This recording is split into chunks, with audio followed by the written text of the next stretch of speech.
Oh yeah, it's there. I mean, Zato right there. They're tried and true on it. But yeah, no, we're gonna see how those pan out. But for now, we're gonna get into the first match here. It is going to be Dusty. Dusty, a very well placed Jackal player for a very long time on the character, facing off against SquidgeLuke. High level first game here. Yeah, this is going to be kind of crazy because, like you said, Dusty's been a consistent top performer with this character. Even got better after the 2.0 patch, and right now they're playing up against one of those other incredibly strong characters of, Kiske. This character is nuts right now, and you've seen how players can really operate with this character. They're one of the better ones on the roster at the moment, and that shock state application that you can get away with, kind of cheap. Okay, trying to set up the minions here. Nice attempt to jump over. I mean, that's the base level counterplay though, so good adjustment from Dusty to know the anti-air needed to come through, and is able to get another summon off and doing a really good job of being able to really stay relatively uncontested in these mid-range spots where Kai normally dominates. Oh no! That is an unfortunate. I think they tried to punish the burst there, but they're still coming out ahead. So that's tension gone, but I feel like getting the burst out of Kai is pretty solid if you can get that offense going. Down the speed, a little bit extra damage. Cross-up comes through. Good block on that. Marcy to establish a little further pressure and blocks the 5D as well. SquidgeLuke with the defense here. Great stuff coming out there. Does go for that DP out, but now that they've got this shock state applied, it is Danger City gonna come through. Gets the big combo, and they actually just hit it. The charged up stun edge just works. Not enough though. Not very much life remaining here. Minion comes through. Chipp is a factor, and they both come out, are able to swing, close out the round, and now one apiece. Very important swing round here as Dusty takes advantage very early into the mix. Things were kind of close there. That was really dicey for Dusty. Right now, they have to get a strong start here. Forces the burst out early. That is a huge, huge opening now. Trade comes out heavily in Kai's favor here. Grounded character almost always gets the better of those grounded versus aerial trades. And into the corner. I like the soccer kick. Good idea, and we're able to get a ton of minions out here. This is really nice from Dusty again. Yeah, just chewing through all this tension, though. He had to FD the whole thing away, but finds a spot, gets the jump normal. Oh, this is actually very dangerous. Going to be able just short of the 50 tension mark, but now that we have it, we can start going for these mix. Work on everything here. Doesn't fall for the stagger either, and then mashes the 2D. I love the idea. Dusty back in control here. Has to go for the minion summon. It does get the interrupt as well. That was really awkward. It was like a minion drop into 5P type situation, but look at that. You can see Squidge going for that challenge, but it's not enough. Gonna fall down. Game 1 goes to Dusty. Yeah, I mean, staggered pressure from Dusty and Jacko. Jacko specifically is a character that's really hard to deal with her staggers just because of how much freedom she has for changing it and the order of how it comes. It's really just kind of a thing where you have to feel it out. You have to have played against it enough to kind of understand like the ebb and flow of the weird thing that she's going to do, right? Yeah, it's really interesting to see how players who might not have a very consistent Jacko practice partner try and work their way through the matchup, because this character, even today, still isn't that popular. You don't have many players putting up good results with it. Which is crazy because she's so good. Jacko's really, really strong right now, I feel like. I think she's strong too, but like she has that thing where it's like she still requires a lot of work, and the lot of work doesn't give you happy chaos level results. So it's like I can understand why players might be a little hesitant, but here comes the overdrive. Big damage through the wall. I love that off the Elysium driver. Now is guaranteed to get a minion out, and it's just going to reset full screen. I like the idea. We got 2K2D for the knockdown, sets up that shock state, and it's a Kai. They're going to throw you always, all the time. Oh, hasn't gone for the high off the fuzzy a single time. Dusty has not believed in it off of those scenarios here. It's the RC forward and finds the throw off the slowdown. Dusty, a little footsies there? A little bit, just playing the game. Gets that shock state. Shock state's, and it's so difficult to really maneuver around sometimes, but if you can survive, then all of a sudden we get Dusty back on the offense, using these soccer kick minions, gets the hit. Looking for the burst, didn't get it, but maybe this time, they're just going for damage.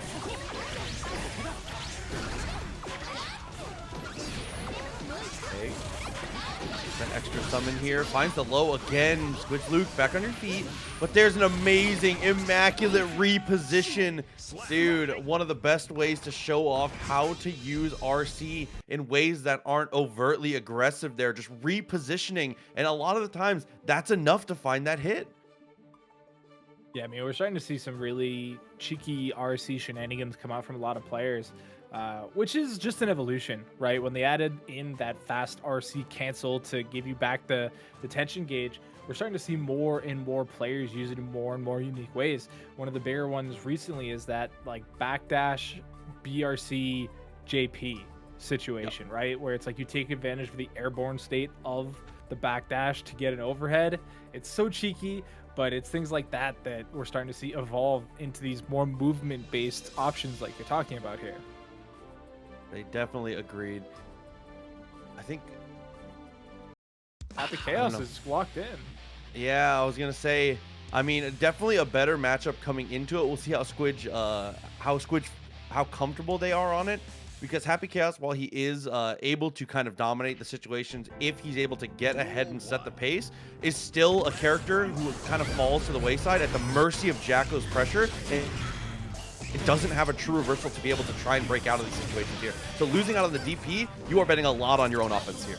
Yeah, I mean, Happy Chaos's offense is pretty top tier, but Jacko can lock you down very easily, no reversals. Like, what are you supposed to do when you're back against this wall sandwiched like this with Happy Chaos? You just have to know the data, know when you can try, bust out with a JP or even a draw or something like that, because otherwise you're just blocking your way through your tension bar. Yeah, knowing is not enough. Charge that dust, put through the wall, a ton of damage to be able to take through, and getting the meter back as well, able to kill off the OTG, the max damage confirm. Dude, Dusty's looking really strong and might close us out in one more round. Even hits the clone and the actual chaos there with the air normal. That is pretty tragic for Squidge there, because now you force your gold burst out. You're gonna have 50 tension already gone just as they run out of bullets to get the lucky knockdown. That gives them a reload opportunity here, but look at this. All these people using the match arena code. Definitely love to see that. Bro, the dash over, and he's able to go for the command attack right before they go for the cross up. Didn't quite have the combo, but that should do it. Dusty gonna take it 3-0 over SquidgeLuke to start the day off, and we're already up to a character count of 3. Means so much to the team, to the players, to Sin Kiske going up against Leo White Fang. This is an interesting matchup, right? It's the new character, Frame Trap City, versus Gorilla Leo, who just wants to run at you and deal damage and then flash kick you when you're not looking. Yeah, one of the scariest things I think about this matchup is that Sin is such a strong frame trapping character.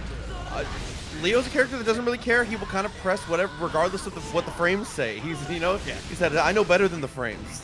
Frames are a social construct, and he's just taking advantage of the kingdom ahead of him. Look at this, gets the run through, forcing that was a kind of a scary burst. That was like right there on the edge of viability, but still works out. Has to block on defense now. Was able to get the dash out, though, recognizes that the opponent is not going to be able to actually reasonably get out of back turn. Is able to convert into a decent amount of damage off of that. Oh, and the beak driver into the cancel, straight to the throw. Cheeky stuff in a round one situation from Kizzie. Yeah, that Tyrant Barrel, it is potential to get even more damage, but as far as I'm aware, the just frame is actually a one framer. So it is difficult to get the maximum damage out of it unless it's set up to be that way. But Kizzie still gets, like you said, great damage out of it. Great interrupt on the dash forward there. That's a really important thing that we're going to see a lot as the Sin meta develops, is players bursting after they see him consume some of his stamina. Make him use that resource before you actually do burn the burst in some of those situations here. But Kizzie has full resources for the PRC and is able to back up and fakes the cross underneath. The backdash from Sin is so different compared to literally everybody else in the game. It's literally one of a kind, and Kizzie taking full advantage of it. Kizzie, amazing stuff there to be able to use the meter to set up mix-up situations, be able to stay active and aggressive even in scenarios where Leo is so threatening. Leo is so good at being able to kind of break out of some of these scenarios here. So to be able to maintain control is really important. Yeah, we haven't seen that many flash kicks yet, so I do wonder when Izzy's going to start rotating those into, you know, the rotation. Yeah. Because those can start forcing Kizzie to think a little bit more about their offense instead of just being like, all right, I'm at a distance, I'm going to hit you with Beak Diver.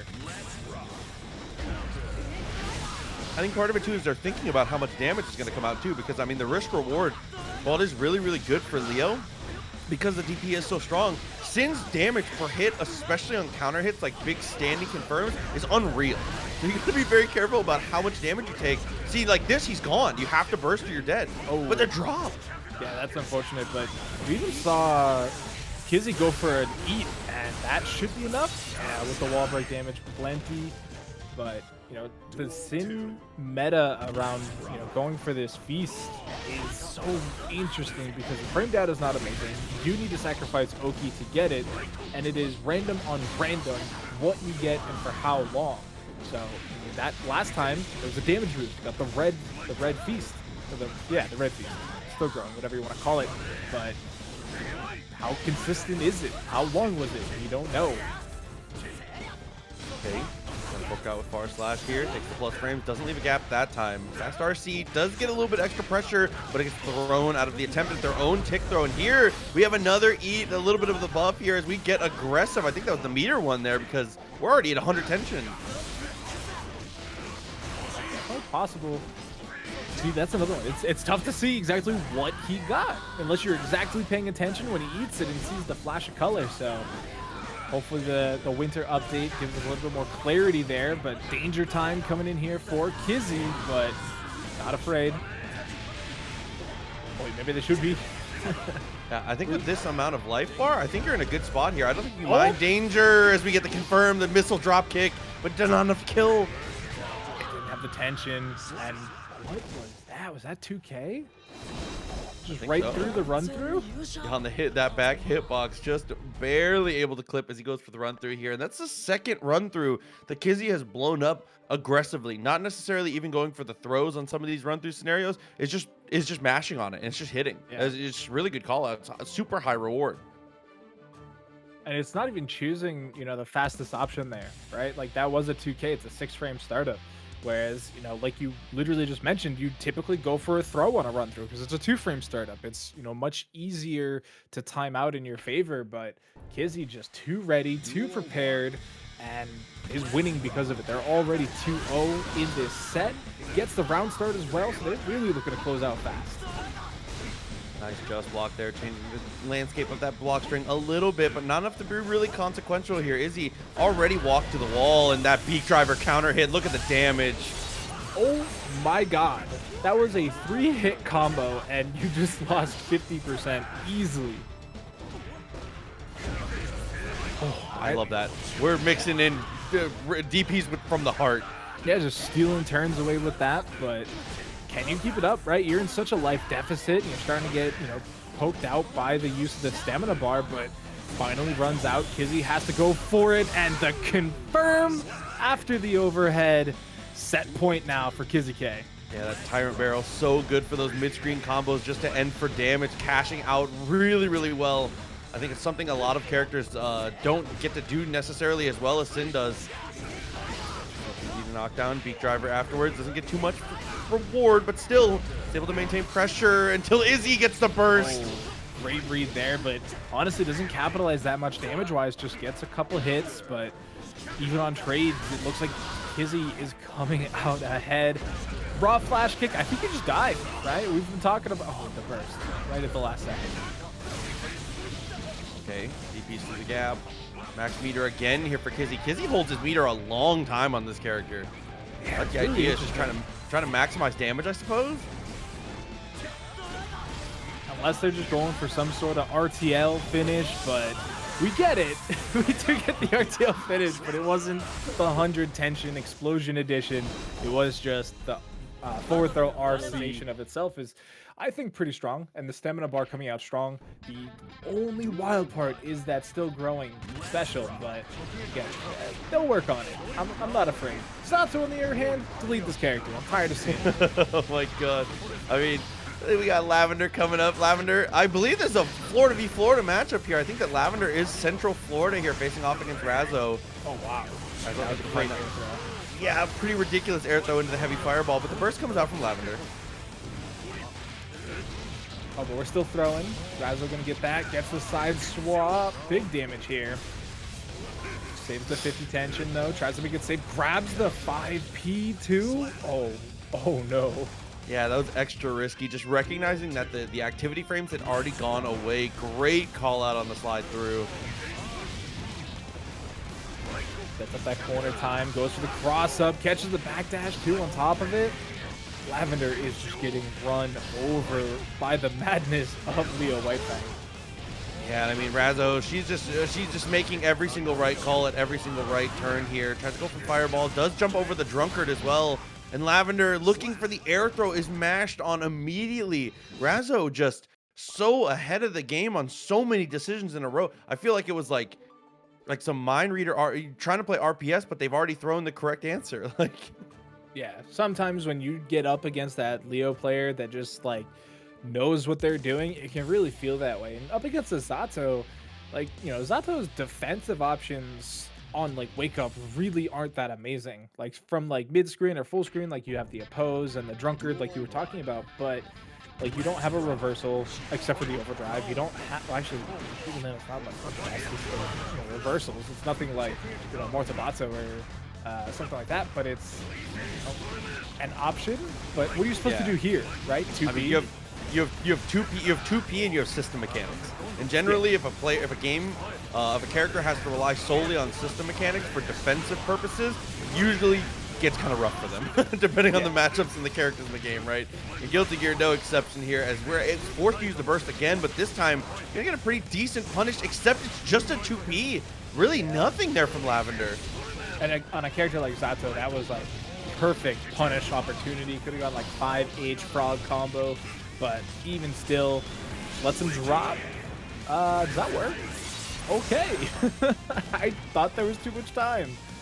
But Razzo knows exactly what she's doing, gets the kill, takes the round.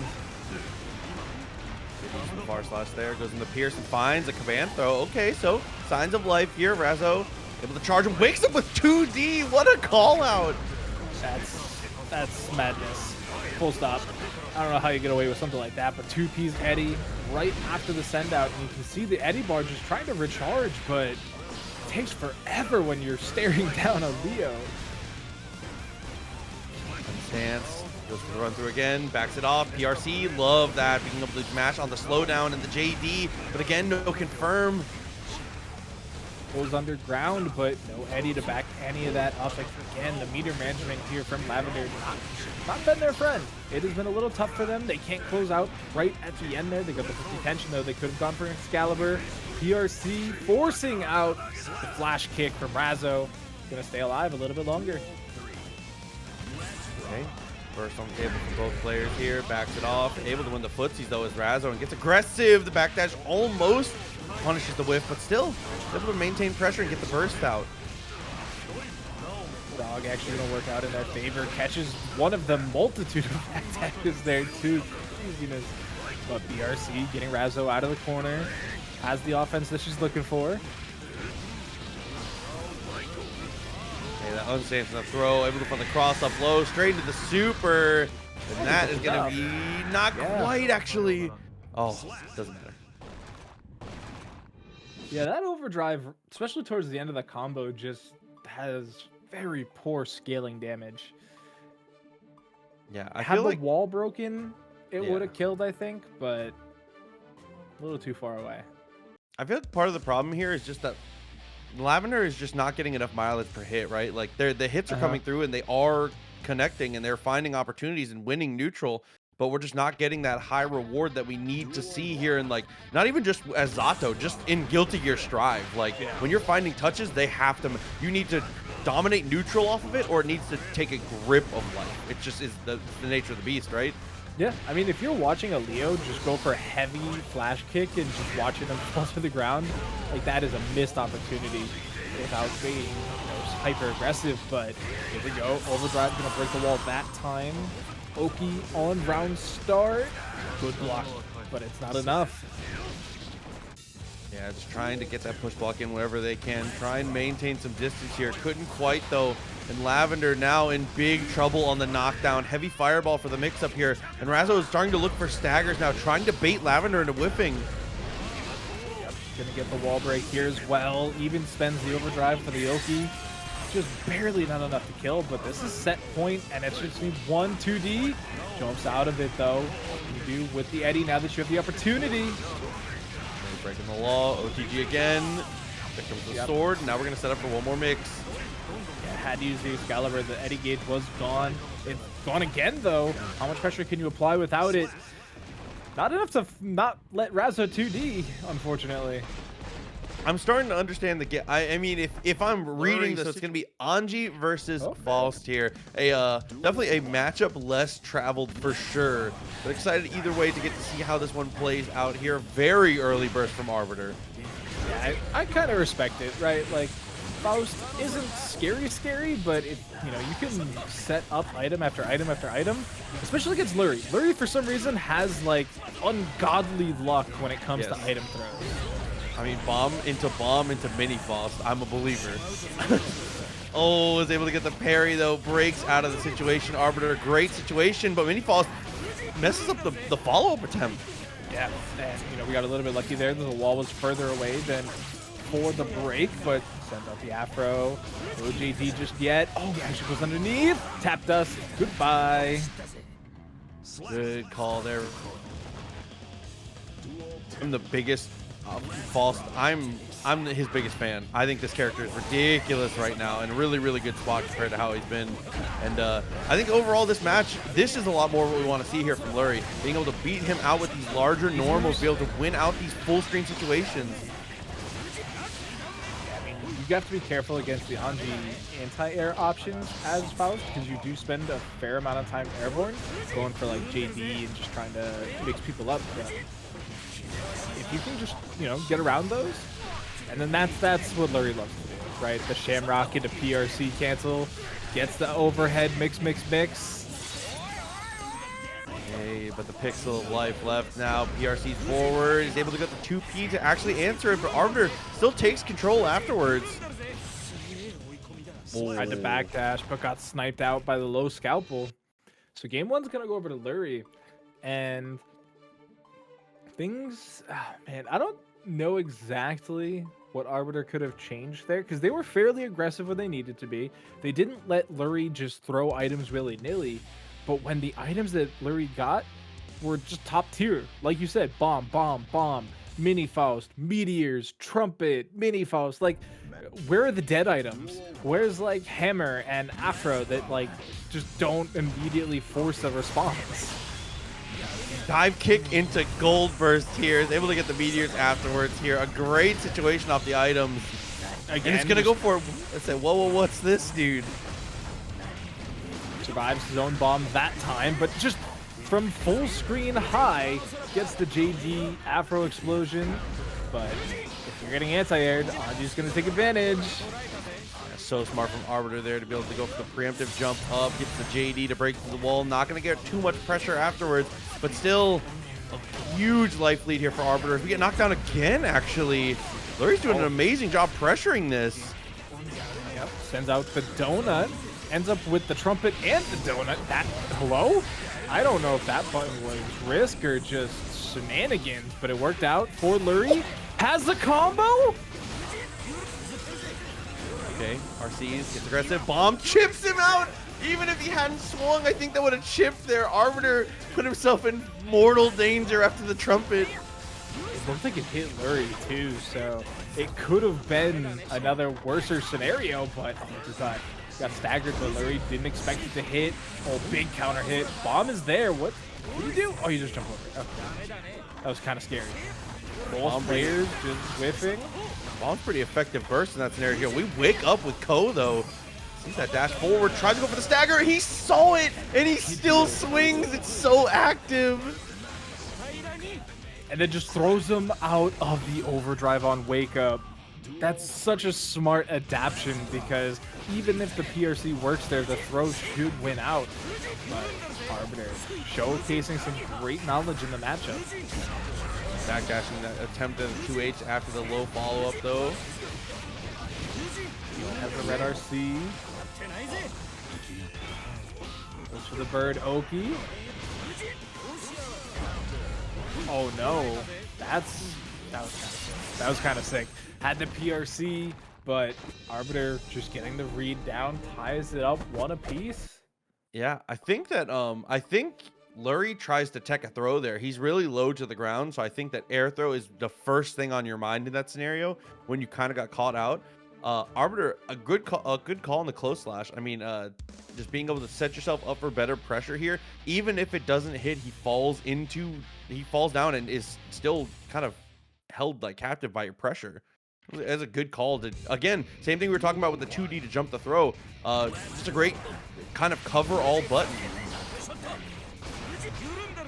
We're gonna have to see if we can keep up that type of pressure. It takes a half step back for the trumpet, calls in the homies. And look at this, like, we're seeing constant pressure being applied to Lurry in the T2 corner. And we've already seen Arbiter answer their typical wake-up response of the Shamrock PRC.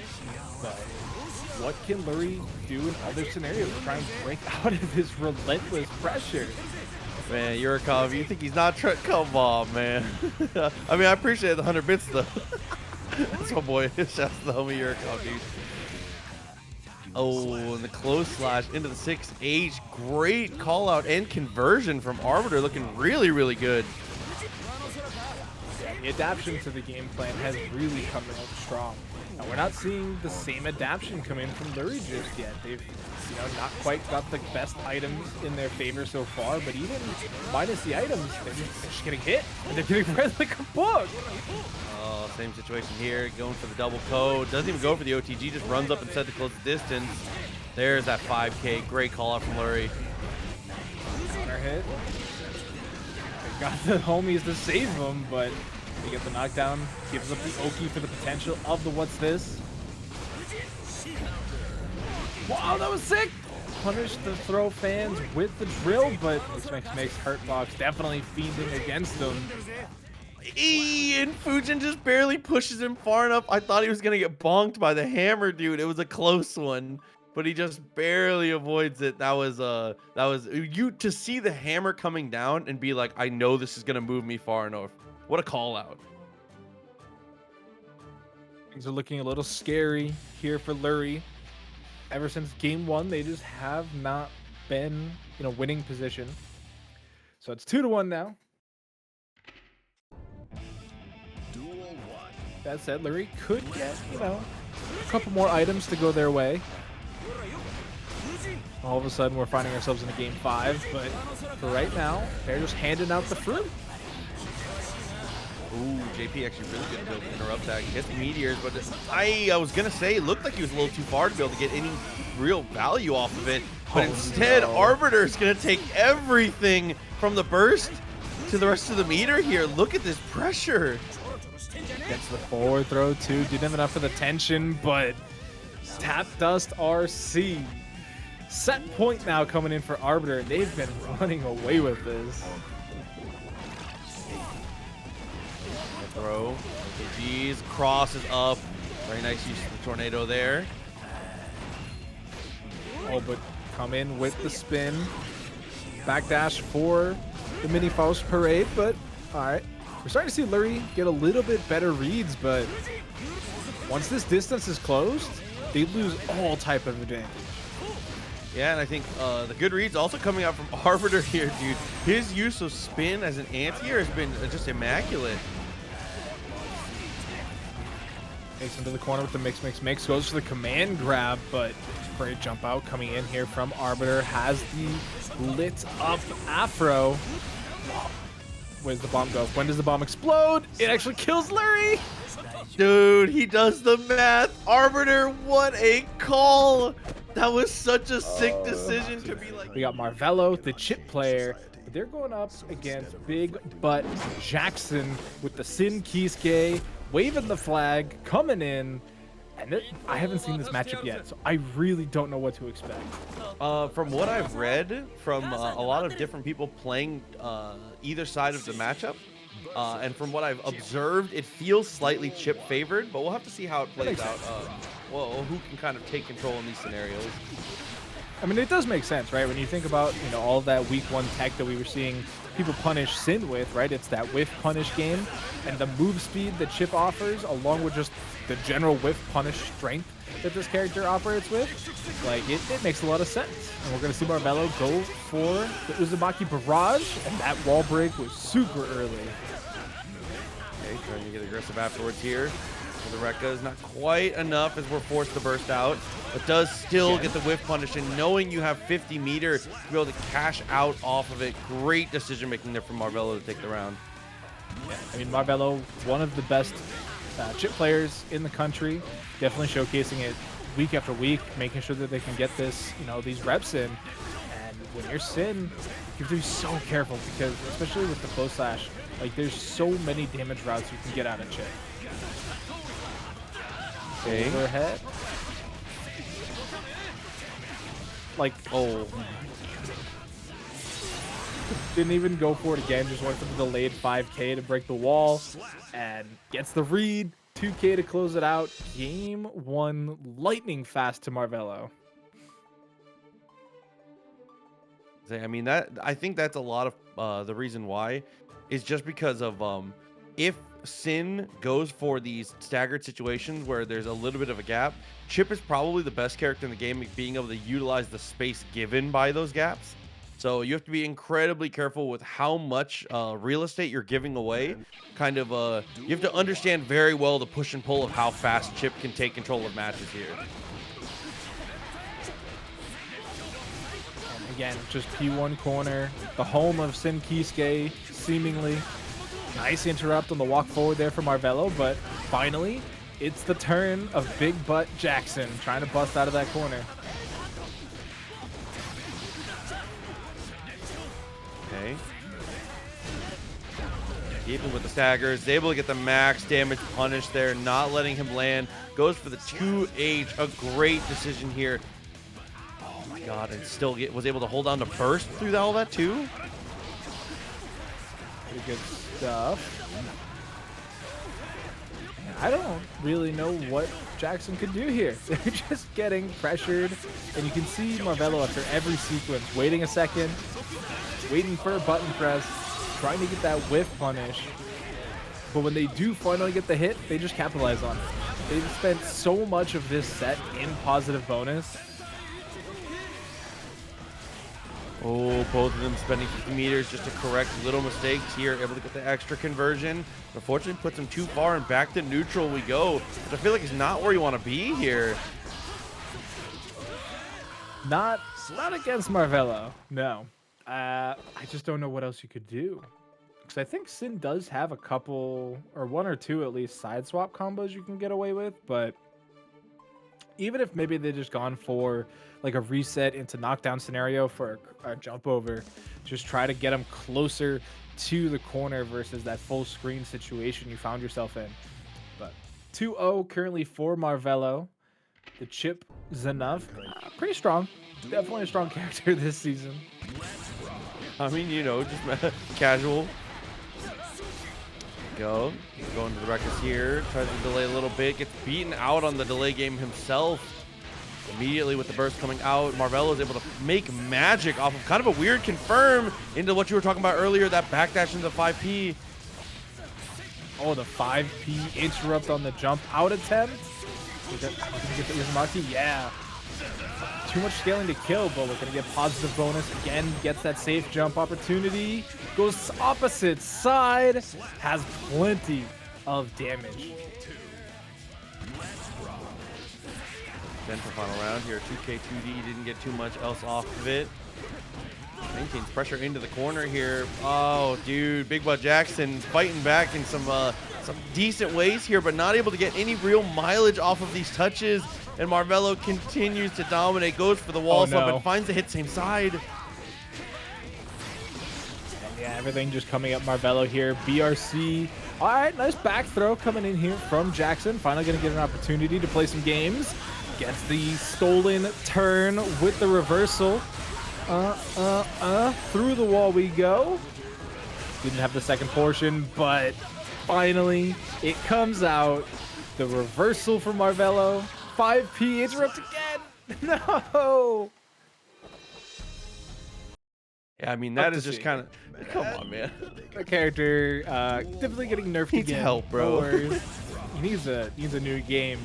But up next, we got Solstice versus Daze, Ramlethal versus Giovanna. And this has been an interesting matchup evolution because Ramlethal, people still say she's super strong. You don't see the results out of the same character, but Giovanna has definitely fallen off a cliff this season. Yeah, I mean, surprisingly, until this weekend, we have not seen a ton of... Like, it's been Daze, honestly, and otherwise, it's just been players from other regions here. Obviously, in PRBigButtJackson Japan doing really, really well. A couple of people being able to use Giovanna to great effect, but otherwise, yeah, we haven't really seen her. she pops up from specialist. Yeah, and it's because she's not as strong in some of the areas that she was strong beforehand, but it's also the way the game operates kind of evolved away from her playstyle. When you have characters like Happy Chaos that can make it very difficult to get in and run your own game set, that there's not a whole lot of reason to play the Giovannas for. So we are going to get burst out of both players now. Tension bars not super duper high, but got a little bit of P2 corner action. Okay, trying to use that second jump, able to get the very delayed jump out there into the JPs in the air, push down to the ground, and able to go for the JP again just to stop the jump out here. Solstice's containment game is A+ right now until, the Tatsu comes through. Great tech coming in, the 5K challenge. It's so fast.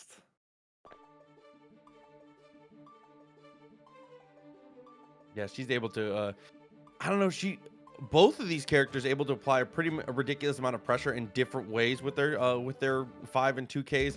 I think overall Ram, I mean, it's just something you got to get used to here. She does have incredible pokes from pretty ridiculous ranges, but her being able to specifically bust out of situations like that, and even sometimes use it as like a pseudo weird anti-air, right? Yeah. I mean, they made some adjustments because they realized that 6P should be the anti-air option, but some characters are still a little privileged. But yeah, it's kind of crazy that when she can slip it in. And right now we're just seeing uses the 2K to try and jail into the sword explosion. But this is the Ramlethal pressure you got to deal with. And Gio's DP is not a real DP. You don't get just a get out of jail free card with it. Yeah, it can work out in a lot of situations, and you can use it on reversal, but it definitely is a lot more specialized than a lot of other things in the realm of DPs here. But that's an amazing 5K. Good preemptive pressure to stop the dash up. That's a tough scenario there for Daze. They made changes to how the drill works, give it a little bit of extra length, but in the situations where you can backdash and be just out of range of that, it is not great recovery, so you don't get, you do kind of get exploded for it. And it's just, you can 6P, right? Like, that's the other thing, is a lot of Gio's pressure is just 6P-able. So you have to be super careful as the Gio player, but going through the wall, Pixel left alive here for Solstice. Oh, very quick on the tap dust there, able to close the perfect out.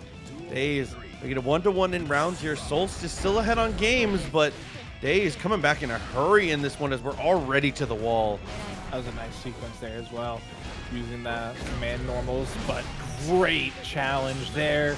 Punishes the throw attempt with that 5H, goes for the overdrive, and we could be another dust scenario.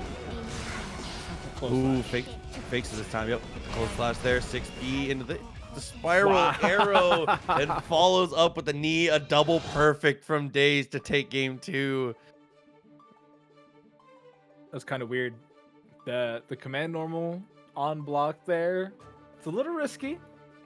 I respect it. I mean, it's one of those things where it's just like, it's worth the guess when you're when you have that much of a lead, right? I mean, still holding on to burst, still have a literally max HP bar. It's worth the, you know, throwing a little, sprinkle a little random, especially when you're ahead. I like that. Yeah, you have the positive bonus, you have the meter. Like, you can definitely, you know, cheat your way out of it with an RC too. So gets the corner, gets the throw, and this is where Gio can really shine, right? You don't have any tension on the side of Solstice, so you can't go for a Mutabato, you know, reversal option or anything like that. Gets the side swap, gets the wall break. There's that DP we were just talking about, and all right, there was no Oki there, so you're able to challenge on wake up. Okay, push through the wall, yeah, and the guaranteed damage there after the shatter. Able to take a kill here. Daze, it positioned well to lock down game 3 here.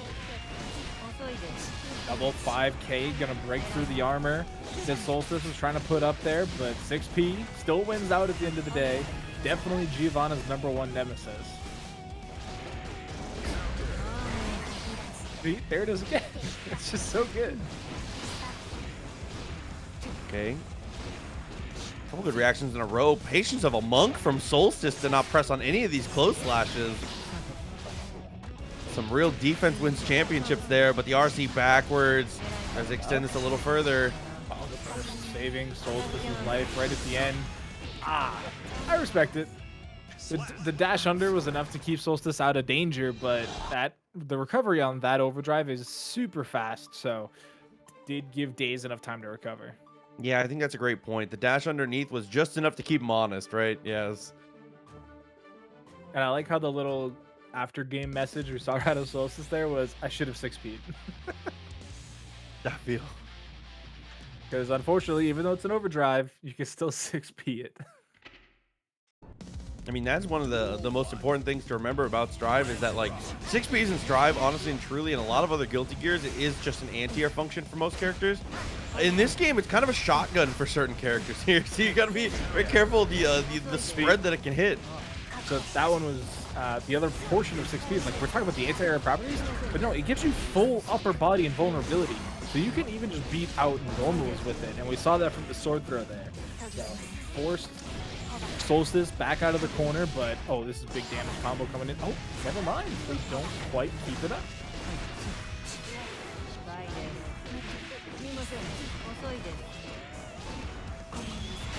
Mutabato with both swords. Plenty of damage to get the kill there. Round start. 2S gets the combo going though anyway. We're gonna be able to work our way towards this corner. Okay. Oh, this is a nightmare. That second hit of Rekka is one of the best scaling starters. Look at that damage with no meter invested, but we wake up with a spinning dog kick and it's blocked. Oh no. Sword explosion right into the laser beam. Yeah. I feel like if you get laser beamed, you just die. Like, the damage is so incredibly high, especially once you add in the true damage from the wall break. Like, it is brutal. No, I mean, it definitely adds up a lot. And that's one thing that we talk about, too, with multi-hitting supers like that. Being able to break through Guts, essentially, at the later stages of the game, too. Because, I mean, Guts caps the percentage of the hits that you take. But if it's a multi-hit, a lot of the times those extra hits just kind of add up and really kind of negate whatever value of Guts you have. Both of these characters are about average Guts in the game anyway. But this game also has 5 Guts levels, so it can, you know, sometimes feel a little wonky. But either way, the round start from Daze here, just incredible challenges coming out here. Thought they were going to get a burst off of that counter hit, but ERC keeping it safe. Daze goes to the tempo burst, just trying to keep the corner pressure. But there's that 6P again, straight into the Rekkas here. Goes for the side swap to make sure we can make it to the wall. And after that sword explosion, YRC is forced out from Daze. Back throw. Okay, things are looking really good. Goes for the 5S. That's gonna be the burst bait, but I respect the saving of it. No need to hero burst there. Definitely, especially going into a round now that is potential set point here for Daze. Looking to wrap this one up. There's the burst out from Solstice, but it gets clipped immediately.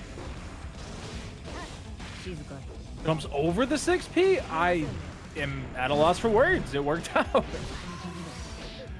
Dog kick coming through. Command normal into the OTG. Perfect. And that is actually a 3-2 victory for Daze. Fighting game players, they're like, they're going to touch my character. I'm going to be useless. They're going to nerf this. They're going to nerf that. And it's like, if you know, just open the lines of communication. Let us know how you're nerfing Happy Chaos, please. Oh my god. I mean, for now, though, we're going to have to see how we deal with him here, as Kizzie is going to be the one to try and find an answer with a great use of that long reach back dash like we talked about before to get out of that pressure string. Happy Chaos forced the burst out of Kizzie already. Really long charge there of the steadying. Ate up a lot of that tension. And it's funny that, you know, we're talking about how Sin potentially could be safe on DP, but everybody always interrupts him before he gets to use the stamina. Through the shadow, though, still alive. Burst is still available here. Try to go for the pogo. Finds the throw afterwards. Oh, man, a tough one, but it does work out. Happy Chaos. Totally fine to work in these shorter ranges as well as the long ranges. And I think it's going to be tough for Kizzie to find the proper pocket of gameplay that they really want to work within. Because, all right, that was kind of jank, right? You got the burst, but he hit the clone. You get punished for it. Tough. Able to get pretty aggressive though when the focus is out there. Tries to go for 2S. Poking when you can. Does find the punish actually and is able to spend some meter. Not enough to kill, but a great situation here for Kizzie. DRC back, sets up the curse. Great just block. Does get the air throw. It's more than enough to kill too. Yeah, incredible call outs. 2 in a row there from Kizzie Kay. Knockdown though, goes to the focus, blocks the dust, punishes afterwards the counter hit with the gunshot, changing everything in those scenarios. Yep, I mean 5 does gunshot, especially when you start adding delays into it. It's one of the strongest setups in the game, in my opinion. It is very difficult to deal with for a lot of characters. Dude, and a perfect to come through. Able to really push Kizzie out of the way on that one. A great couple calls in a row. And not feeling shaken. I mean, Kizzie was able to get him with a couple ridiculous staggered pressure situations that ended in counter hits that took like, what, a third, half the life sometimes. Wasn't scared off of off their stuff. Got to be confident with a character like HC. Yeah, and I mean, you know, it's one thing to say that, you know, we've been playing against Nagoriyuki players for this whole time. So, you know, we're kind of used to trying to pick our battles and pick our timings on these challenges. And, you know, just because Sin now has a meterless DP reversal, we don't actually have to care that much. And we're seeing some of these Happy Chaos players take what they've learned in that other matchup and apply it here. Okay, wall pump mix up here. Able to get the overhead. Reload comes through. We're going to go for the mix again. Is he able to block this time? With tension on board, what's going to be the usage of it? Brain Blast coming in. Only 1 bullet left. Ooh, nice interrupt. 2K2D wasn't afraid in the slightest. With a second DP, Kizzie not afraid to wake up with it. Still has to keep the pressure going. Goes for the overhead right into the Tyrant Barrel. Gets the wall break. Gets the Oki. What can you do with it though? Run up close slash, but the forward throw to close it out. Living up to the Kiske name. A long line of grapplers, all of them. 2S trying to get the whip punish there, plus frames afterwards. Uses most of the stamina up, but it's worthwhile. Already got HC pressed to the corner here. Oh, the air trade forcing him back to full screen though. Roll gunshot, tough to block as well. Goes for the DP, but the close slash damage that can come out of it is just bananas. Look at this. Goes for the Deus Ex on top of it, getting that reload. At this point, we can chuck an orb and go full screen if we want to, and it looks like we're going to go for the guaranteed curse. A good decision for sure. But there it is. Like father, like son, the stun dipper. Looking at the clone, just going to JP it, but this time, again, we get the Elk Hunt coming out. Went for the second portion with the extra stamina they had. And that first was actually tragedy for Kizzie. Honestly, more just MJ's ridiculous decision making to be able to go for the roll there. Oh, we got tension. Tyrant Barrel. What? Oh no. Doesn't break? I think that means it was late. Oh, but still is able to find the 2S. That was I have not seen that not break like that before. I didn't think it could Yeah, not too break late. in the corner. I do remember that somebody did a showcase for the just frame of it, and either it was early or late, but one of them didn't break the wall. And all right, chat says it that late barrels don't break and do minimum damage. Okay. That's completely. I thought that late barrel just broke from. Yeah, I thought it had to be way closer and did way less damage. I didn't know that it didn't break. That's crazy. Okay, thank you, chat. You learn something new every day. I just thought you had to have him against the wall for it to break on min damage. That makes more sense. Which like there, it looked like he was right against the wall, and it's like, man, that's a tough situation. But hey, I guess that just means you gotta get just frames, chat. Just be better. The game's saying. BRC back, catching the throw whip of Kizzie. Tons of damage. And that won't actually kill him. Oh no. The 7 letters. Oh man. You're gonna have to do a much better job here on that one. Is able to get the beak driver and does close the distance afterwards as well.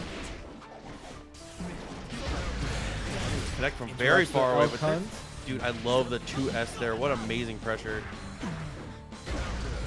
After the throw attempt, but great challenge coming from MJKurase. Gonna go coast to coast pretty much. This is nightmare for Kizzie. Even gets shot right as the brain blast comes out. Look at the damage. And there was a reload in between every shot there.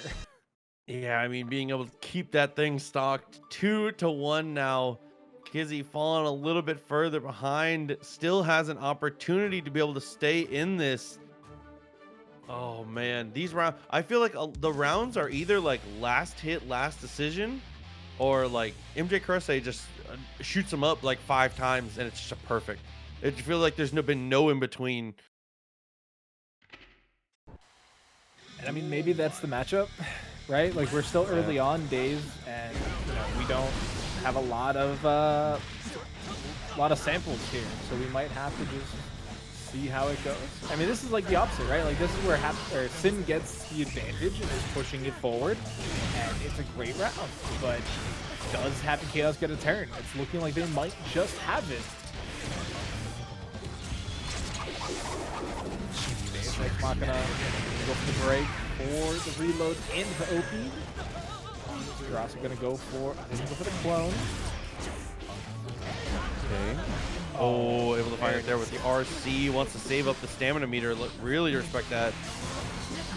Has to burst because of it though, but gets the beak driver, gets the damage with the second half of the stamina spend, and actually going to take the round. Staves off set point for a little bit longer. Just blocked, but it's not enough. The roll through is so deadly. Okay. Find that stomp, didn't get too much for it here. Plus frames, looking for the instant air dash afterwards. Again, not too much, but again, the counter hit, but it's too far from the corner. A couple tough situations. MJ comes out way on top. Yeah, I mean, using the forbidden air dash into the Goomba stomp is really tough to block, as we saw there for Kizzie. And so now trapped against the wall, the BRC even on hit, that YRC hits so vertical. That was great for Kizzie, but they have a lot of life to make up here, and any gunshot is pretty much their downfall. DP's out. I don't think they have the stamina for the second portion though, in the 6P. Great timing from MJKurase. Finds themselves on set point here. A 1-on-1 round, very important one here. Taking the full screen, focus up, sets up the clone. Kizzie gonna try and go for the jump over, gets thrown straight out of it. That was super low to the ground too, and it seems like it was so timing-wise short after the clone itself. But MJKurase setting up this wall of offense, forcing Kizzie just full screen. And this is looking pretty set point now for MJKurase. I don't know how Kizzie can come back from this type of deficit. What a great interrupt here. Had meter, doesn't spend it. Oh my god, the close slash actually does catch the backdash there. Kizzie gonna be headed into the losers bracket here. MJ, skins of this quality. Look at how we got the lightsaber. It's so sick. Yeah, I mean, and there's so much room for expression in these costume colors. Okay. Pressure from the 5K there. Razzo takes control afterwards. Oddtoaster swings it out a little bit. Trades come through. does get the better of it. And now we're just kind of into staggered pressure once again here. Not willing to overcommit until the bite. Oh, but even on the trade, gonna go Oddtoaster's way. And man, this is what a true top tier looks like, chat. You gotta get the wall break, gets the Oki. Positive bonus going their way as well. Look at that. They emptied all their blood gauge right at the end of that last wall situation. So now they get a little bit of room to breathe here. Great catch on the backdash, though. Razzo resets the pressure here. Oh, tried to go set up for either a tick throw or an anti-throw setup there. Either way, Oddtoaster is able to actually grab her out of the situation, but the 2D from Razzo wins the day at the beginning of the round, and again. Gets the overhead, goes for the side swap. Nice tech coming in there from Oddtoaster, but so great timing-wise on the throw. Gets DP for their trouble, though. Sets up the heavy projectile. Razzo's just playing with all the buttons. Wow. A hell of a round traded back there from Razzo. So 1-1 in rounds here. Big deciding momentum game to start this. 2S for the attempt. Razzo already charging that flash kick. 5-piece challenge. Wow. Oddtoaster just trying to make sure that they cannot be pressured, but Razzo still making the right decisions. Ends up on the forward foot. Heavy fireball. Not the blade starter. Oh no. Oh, but we're reaching? Why are we teching in a game like Guilty Gear? Yeah, I mean, we talk about it a lot. It's scary, right? Throws are just like so much of the metagame revolves around it because like you don't want to set yourself up for situations where I mean the age-old proverb, take the throw, right? You can't set yourself up for situations like that. You have to be more proactive, which leads to huge risks. Yeah, I mean, it's a 2-frame startup, which makes it one of the best defensive options in the game. It's faster than any normal. It is near as fast as a wake-up reversal. The problem is it's 38 frames recovery, which is, again, one of the higher lengths of time in the game defensively. So the super high risk, super high reward. 6P? I don't know what it interrupted, but definitely going to work out for Toaster there. But just dashes right into the fireball there from Razzo. Red RC gonna go break the wall. I think one thing that Razzo does incredibly well is that she throws just enough fireballs to make people want to think about it here. As the bite comes out, Oddtoaster says no more thoughts, only Fukio. Look at that blood meter. They got a little bit of time to work with. Oh, they tried to adjust their tempo with their JT, but Razzo gets the read, gets the damage, but only Nago survives there. For the bite, not going to work. Double jump again. Great saving of your resources from Razzo there. The blood meter is right where they want it to be. Oh, they try to risk it all. Goes for the blood pop. And look at the sword, it's so drippy. Was able to make her block, but it wasn't quite enough to be able to actually get the reward that they were looking for, unfortunately. But there we go, the clone is the starter, a great situation.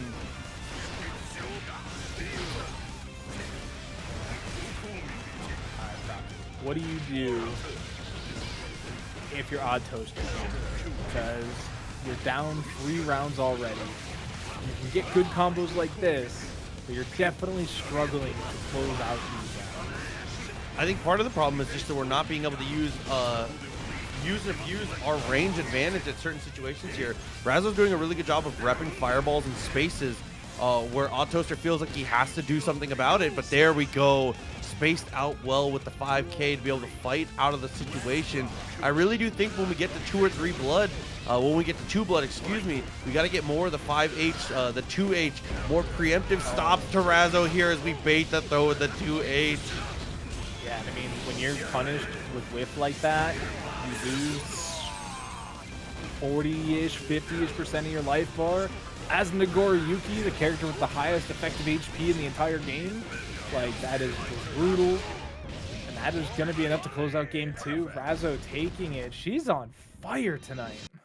Honestly and truly continues And that's one of the scariest things, is that watching a lot of these top players, and Razzo is a perfect example of that, is I feel like Razzo's not even close to their ceiling. Like, there's just so much more room to go for all of these players here. And Razzo, one of the best examples of a player who just continues to get better and better week in and week out. And we're gonna continue to see that level, the overall level of competition just skyrocket, right? As these players continue to get the practice in, as we get more of this online gaming time in, like the sky's the limit, really. Especially as the game's gonna change, you know, relatively soon. We're gonna be able to get to see a new crop of players, maybe, you know, start climbing to the top of Razzo. Guard crush after guard crush after guard crush. Now look where the life bar's at. Goes for the headbutt, finds the 2Ps. Great calls there from Razzo. Will take the round, and now Oddtoaster. It all comes down to this one. Gotta make a big decision here, and the clone is a great way to start it. Oh, didn't have the upgraded range from the blood meter, so they don't get the OTG. Razzo's gonna get the interrupt, but the burst actually puts them out of the corner. Where's the danger mode? Not going to come in just yet. Oddtoaster trying to grind a challenge. Goes for the target combo, and that should be enough. Yeah, I mean, that's a round where Oddtoaster is able to take full control. And really, honestly and truly, a lot of it was from when we got to higher bloods. No more Fukio forward. Didn't get overly aggressive. See, in this scenario, you're able to kind of get aggressive, weave in, weave out, stuff like that. But now we're at that blood. Kind of relax a little bit. When we find these touches, we do get aggressive, but otherwise, no reason to overextend. Had to spend the RC there to make the target combo safe on block, but didn't get the full clean hit of that flash kick, but still keeps the tempo forward, forcing him into the wall, gets the side swap, Season 2 exclusive. See the 2 bar, the Beyblade, again, trying to rack that blood up, but do it as safe as you can here. PRC into the throw attempt, but we jump. Had to catch the jump there with the close slash. Does get the PRC, but still needs another bit of damage, and yeah, that'll do it. Yeah, it tries to be a little too preemptive with the DP there, which is something that can definitely happen for Leo players occasionally. You know, they're the type to be unafraid to pull the trigger, as you have to be with the character. Like if you are a person that hesitates on reversals, you got to pick a different character than Leo. He's just not the one for you. No, yeah, you really need to just force your opponent to think you're going to do it on every wake up, and then still also do it on every wake up, because they're never going to expect it the 7th time. Like, look at this. It is a round start, heavy flash kick. Why? Because they're a Leo player. Okay, he goes forward and immediately gets punished for it there. Got to be more careful about your aggressive approaches here, Razzo. Razzo's ability to turn defense into working offense has just been incredible. Been really nice to watch the character evolve on a character that people were really downplaying this season too, right? Like there were certain changes to Leo Whitefang that people were like, nope, character, move on from it, play, you know, another top tier. And now we have people saying that this is the 3rd best character in the game. Oh no, huge punish here. Great optimizations there from Oddtoaster. To go into the super, he's gonna earn himself a really nice mix up here afterwards, after gaining a ton of blood through the wall break in the super. That's the option. Fukio, close slash. Oh, still gets hit by the 5S there though. Finds the time to break out with the flash kick, but tried to go for the dash forward grab, and it is going to be Oddtoaster surviving yet again for another round. Into nothing, close slash again, too far. All right though, trying to play this footsies game, but not quite at the blood range where we need to be able to dominate Leo the way that we would like to. That's tough too. Goes for the clash, but you saw Razzo just had the right call, going for the 2D, jumps into the throw attempt, gets the Vampire's touch as well. Look at all of that blood drain away. Gonna give an opportunity, but apparently it's Razzo's turn still. That burst was so high, Proxy. Why did that still work? Hey, burst and response there from Razzo as well. PRC backwards to try and contain, and the containment does hold. 2 games in a row here for Oddtoaster.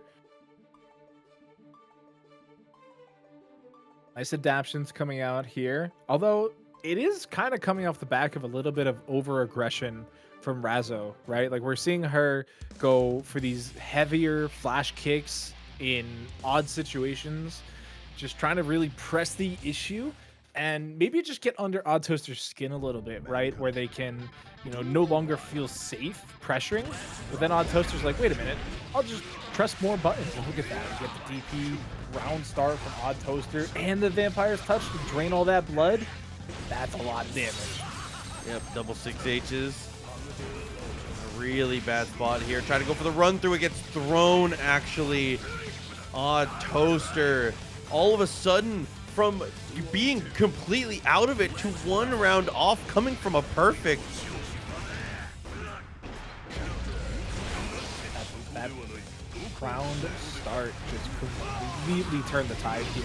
And even now, getting that Beyblade into the combo, but Blood Pop is worst case scenario here. It does set up a potential 1 combo kill, and just as the mask goes back on, they're going to be forced to block a little bit. Double Fukyo backwards. Okay. 6H worked out. 2K2D does find a bit of extra damage again. Razzo goes for the gold burst, and spending the gold burst ends up paying off. Final round in the final game here, Doctor. I did not think we'd be finding ourselves here, if I'm being honest. I definitely thought Razzo was looking very strong this set, but Oddtoaster made the amazing choices to find themselves here. Wins out on that clash as well. Proxy, I think they can do it. I like it. Very toss-up game between everybody here. In the fireball game a little bit more. Razzo, again, great at changing tempo, and here's where we're going to see a little more of that. Finds the cross-up. Burst is available.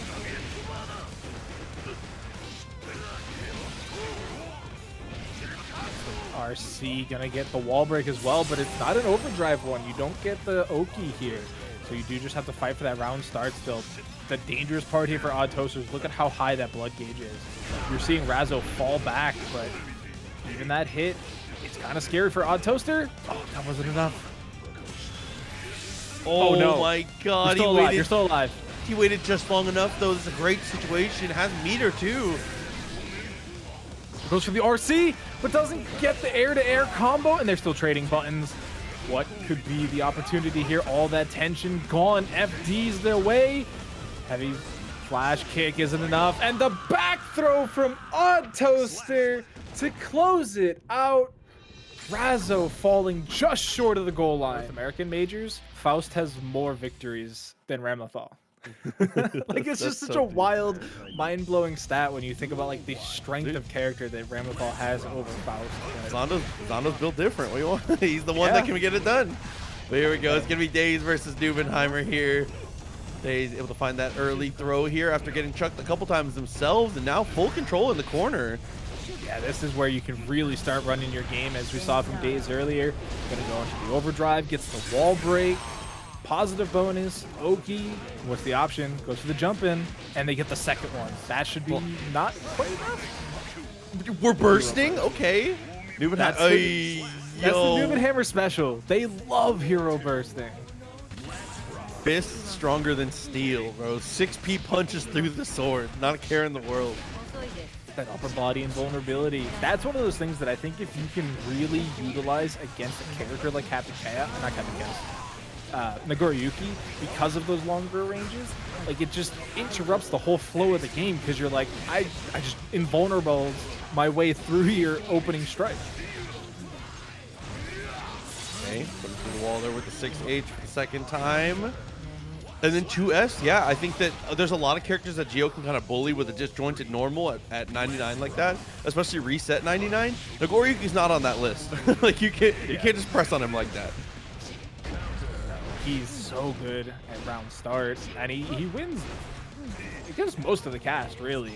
That's one of his been strong points for a lot of the season so far, but if you find that option that you can just bust out and works out, it really interrupts their mind state. So now we got this corner pressure being applied. Great jump out, put the PRC into DP. Okay, charge dust not enough. Nubenheimer, not a lot of life left, but anything above 0 is more than enough to make it work here as we get the close slash after Fukyo. And this wall break actually doesn't go for it, but look at the blood meter. It's actually going down, believe it or not, which gives a little bit of time for Daze to set up onto that chip damage kill.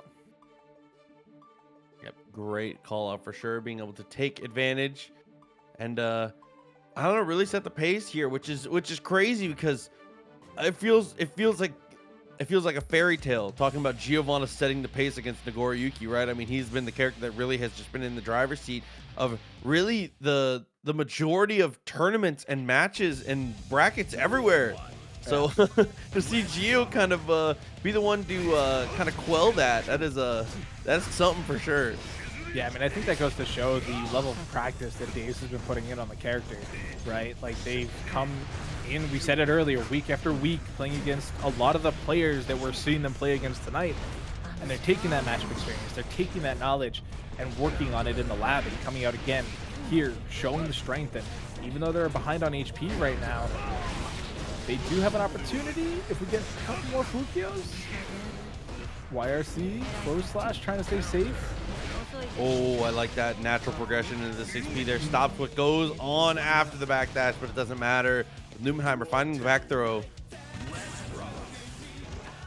That's oh, why does he get to do that? That's not fair. Trade combos that launch you into the sky that you just get full comboed after by Nagoriyuki. Cheap. PRC? Alright. Slows down the approach from Daze there. But he's just setting up that 2S walled garden at mid-screen. 5H counter. Okay. Gets aggressive again. OTGs. Backdashes there again. Trying to give Numenheimer just enough room to swing, but not enough to be able to take actual advantage here. And sick. there it is. The so shimmy. Sick. Oh my god. So good. I love that. Using the drill plus frames to go for the backdash. And because Daze has gone for throw so often in these tight corner scenarios, you know, we saw the whiff there. We saw the tech coming in from Numenheimer. And using that upper button invulnerability of the 6P to challenge their way out. Dude, as Giovanna, it's one of your best tools. She is definitely one of the best users and abusers of the 6P. Get that far slash there, the multi-hits. Same situation there, and PRCs after the turn take, but there is that bait again. Look at the damage. And that wasn't even for the wall break combo. That was, where did that tension come from? There was one tension short, and they just like micro dashed forward and got what they needed. Oh my god. I just watched back on the replay. As the wall stuck, they were short. That's crazy. Yeah, I mean, being able to just extract value from any situation, right? You've got to be able to recognize those situations and optimize wherever you can. I mean, like, it's one of those things where it's like, it seems like it doesn't matter a lot of the time, but optimizing to be able to do those little things, fix small situations like that, is a perfect example of the game of inches, right? I'm not going to kill you with the worst analogy ever, but... And against a character like Nagoriyuki, you really need to capitalize on every single inch, because this character doesn't give you room to play with it. Like, he is going to punish you at every opportunity. And like, look at this round. Like, there has been no correct decision for Daze, unfortunately. And even with the gold burst, they're just not going to get anything done. A 2S just to stifle that dash up once again. Beyblade actually wins out footsies there. It's skipping neutral, you know. Good old skip neutral option. And even there, wasn't able to fully challenge into the corner. Numenheimer keeps the pressure alive, gets the command grab off to the PRC as well. And look at the risk gauge. Doesn't even need it, just gets the command grab. Dude, the double blood-sucking universe just able to completely open that up, breakthrough, be able to finally take some advantage here and get themselves back kind of like on the road, right? Everything was kind of going astray here. Numenheimer finally really finding their footing. It is just one game, right? Like, they do still have to win 2 in a row here against Daze, who is looking so incredibly strong for the first 2. So, you know, maybe Daze just chalks that up to as like all right, reset time. I didn't mean to give up that much at the round start, so we're gonna play it safer. But again, that 6P on the drill is the second time we've seen that happen in these last couple rounds, and it's such a good tool. Okay, that's a throw again. OTGs. Okay, was gonna look for it a third time. I respect that a lot. And even after the jump over, still able to find the throw. The pressure of these, dude. I mean, Giovanna again, a character who's transcending the grappler before our very eyes. 5H just out of the corner too. That's so scary, and it's counter hit almost every time. And one thing I really noticed there from Daze was when they were almost full screen, they were throwing out that 2D to try and get the interrupt on the Fukio forward because it's so active, it's so far reaching. But look at this again, gets them to the corner, that 5H. I don't know how we got side swapped there, but here we go. Vampire touch into the corner. That you're teching in Guilty Gear. The knockdown after the Tatsu. The OTG does help a little bit here as we continue pressure. And again, finds a way to close the distance and get the throw. Has a backdash again, but gets caught by the Beyblade. Target combo all the way to the corner, taking full advantage of this level 2 blood here for NBNHMR. Red RC up drift for the mix, but Beyblade coming out again. Okay, 5K too far. DP trades. Oh no. NBNHMR take that advantage. Able to swing and does get the connection for the second time. Oh, and these trades, man, trading with Nagoriyuki. He's swinging a wiffle bat at a semi, dude. It's just not for you. Gets the knockdown, tried to go up with the close slash, meaty, but finds the hit anyway. Now that we're in this corner, how does NBNHMR break their way out? They just slide underneath. That's tragedy. YRC trying to bust out of this corner, but look at the tension gauge here for NBNHMR. They got tons to work with. Oh my god, Tap Dust lets it rock and then buffers command throw. That is like what a call out. The hyper Chad move. Taps Dust and just chills. NBNHMR tying it up again, bringing us all the way to a game 5. And let's see if Daze can recover. Right? Like, they had the strength, they had the speed, they were so far ahead here, looking to take the set, and NBNHMR just clawed it back.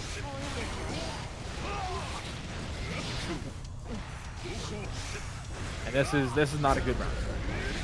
Mucho bad.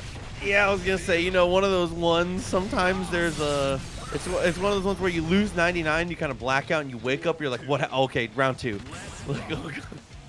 Where'd my burst go? I had it a second ago. Plus frames, 5K, harassment, finds the throw. I feel like Daze in certain situations is letting up the throw a little too often just because they don't want to seem predictable. Man, if it's going to keep working, you should just keep doing it. Yeah, no, that's exactly the situation, right? If you find what your opponent is weak to, it's up to them to adjust, right?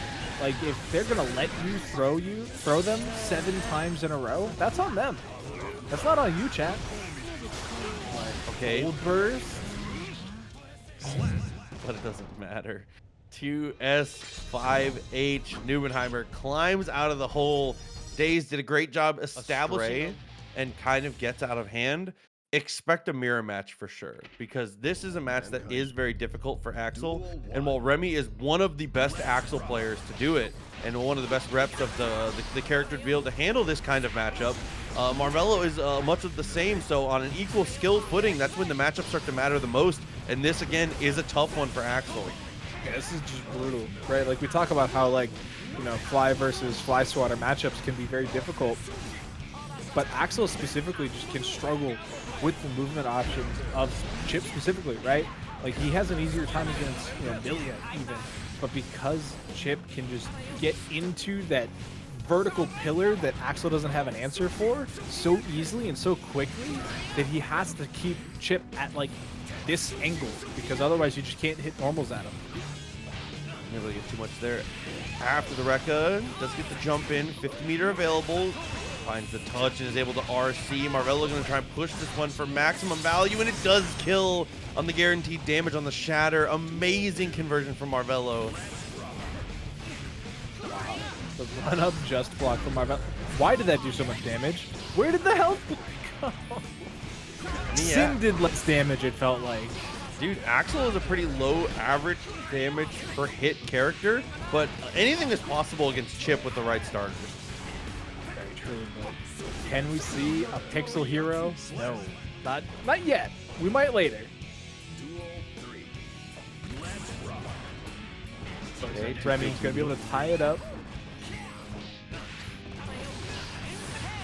They're doing a good job of boxing with 5S, but unfortunately, Marvelo is so quick to adapt here. It's already jumping at angles that are kind of trivializing that button. We got the corner combo, forcing the burst here out of Remi, but Remi doing a great job to interrupt the run-up attempt from Marvelo. Cancels out the set, the game. Axel Bomber off of the one vision, plenty of damage. Game 1 goes to Remi. Yeah, I mean, this might be another case of maybe Marvelo doesn't have the experience against someone like Remi, because while Marvelo does have Axels to play against, obviously, even in Florida, there's plenty of Axels to be able to play against. I mean, like, just specifically to throw just one, like Zintai is a great example. There's plenty of people that are super high level to practice against in this matchup. That Remi style is very oppressive here. Like I said, he's probably one of the strongest, if not the strongest reps of the character. Yeah, and I mean, the character's not bad, really, by any means, right? So, just gotta get the practice in, get the reps in, get the reads right, as we see the whiffed burst? There we go. As Remi continually approaches, gets the DP out of him, but this is a tough scenario to get back for Marvelo. And trade not gonna go his way. Gets the 6K RC though. Oh my god, 2K2D. We'll go underground there, be able to fight that one out. Very well played. I actually agree with that too, Chad. I do think that another factor in this, obviously, is that Remi is exceptionally practiced at this matchup as well. Not to discount either of these guys. These are two, like I said, these are two of the highest level people of their character, not just in North America, like of everyone. Exactly. And when you get to that level, it really showcases, and you start getting into these longer sets, and then you start getting into that like player versus player specific matchup. Like, man, I've played Marvelo 12 times. He knows that I know that he knows he's gonna go for a command grab here, and all of a sudden you can just start mind gaming each other because it's the 70th time you've played this week. Yeah, those are the worst and best matchups to watch. Like, yeah, because you never know what's gonna happen, and you know what's gonna happen all at the same time. We get the reversal overdrive on block, but Marvelo didn't jump. He didn't jump over for the second part of the punish. Yeah, so Remi just able to press 2H in that scenario, and the JK is able actually to beat that clean. Remi was already jumping, trying to go for it.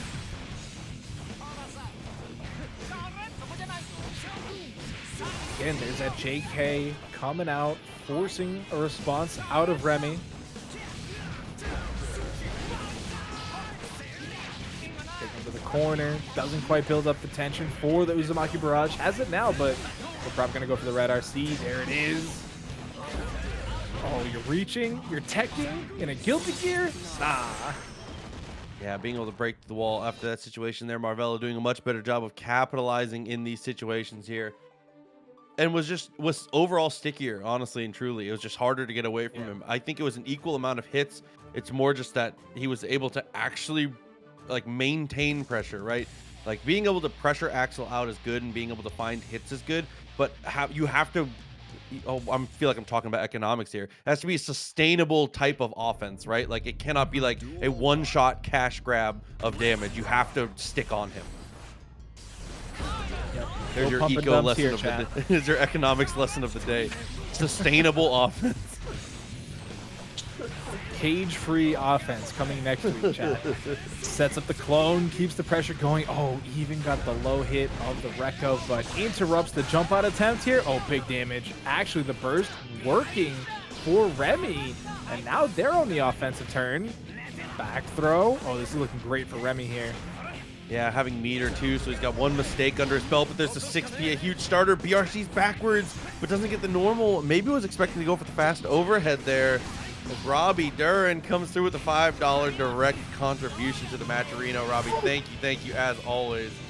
The disjointed hitbox of the snail there actually working against Remi. Let's Marvelo in regular throw time. Oh, didn't have enough damage on the OTG, but Old Faithful, 6K coming out in the end.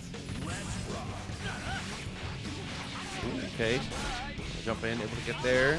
Sends the combo a little bit, tries to go for the wall run and does find the mix up afterwards. Remi mashes 5S, trying to be preemptive, and it does not work out. Luckily for Remi, the wall breaks a little bit early, so they don't have to deal with any Uzumaki barrage, but now that they're on a pixel, this is brutal to bust out here. Positive bonus is going to give a lot of FD to Chipp, but you're going to force that burst out regardless. Okay, had plenty of time, is able to kind of escape here, max distance. Decent situation here for Remi as we get the Commando one more touch, and he gets a 2H. What a comeback from Remi Celeste. Magic pixel coming out at the end.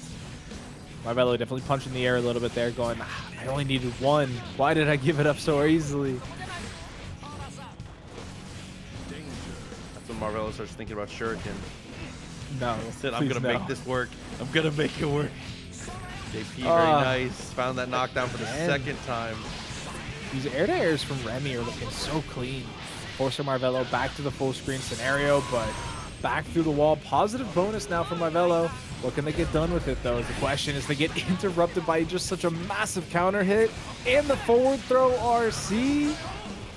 Oh, just built burst back, but it doesn't matter. JP, dude, able to stuff that horizontal distance there. Marvelo dying with maximum meter, never had an opportunity to really effectively spend it at the end.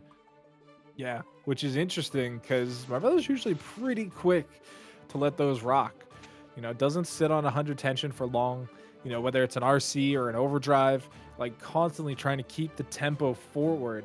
But Remi's doing an amazing job at slowing it down, forcing Marvelo full screen, playing, you know, the interaction game on their terms, and it's definitely stifling Marvelo so far.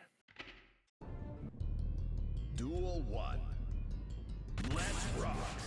Game 4 start here, chat. Remi's up 2-1, looking pretty good here, I should say. And what can Marvelo adjust? I honestly don't know, Proxy. I think that they've been playing a pretty strong game. It's just that once they get to the full screen, they're becoming very formulaic, and Remi's just getting the read. Okay. Oh, finally, all of that as a payoff for the throw. Goes for the jump and does get a punish with the throw this time. Oh. Caught the backdash with the JP, but wasn't quite able to finish the combo. But Remi's still gonna get a burst though. Grab into the one vision. Should be more than enough, right? Oh my god, yeah, double bomber, able to take the kill. Another amazing situation comes up for Remi, and now sitting on match point here for a winner's side spot of top 8. Remi's in a perfect position too. They still have burst. They get the huge counter hit, even if the Axle Bomber doesn't connect. Blocks the Alpha Blade coming down from the sky, and it's looking great for Remi. JP coming out. That's been the nightmare of Marvelo tonight. Rainwater forcing the distance again. Look at how late that JP was. It just works. Yeah, it's picking all the right buttons in all the right places here. I mean, that's the hallmark of a great Axel, and always having 50 meter in the chamber too, just to be able to RC to correct a mistake if it does come up. Yeah, I mean, a mistake or a one vision or RC aggressively, like, as long as they got it. But look at that. Going to be able to close it out 3-1 over Marvelo and secures that top 8. I believe in you guys. It's only 6. That's almost one hand worth of counting. Some of you probably can count on one hand 6 codes. So let us get into this. SQ versus MJKurase. We've got Ramlethal Happy Chaos again tonight. Yeah, a matchup that you definitely see quite often here. SQ, have to see how she's able to keep the pressure on MJ.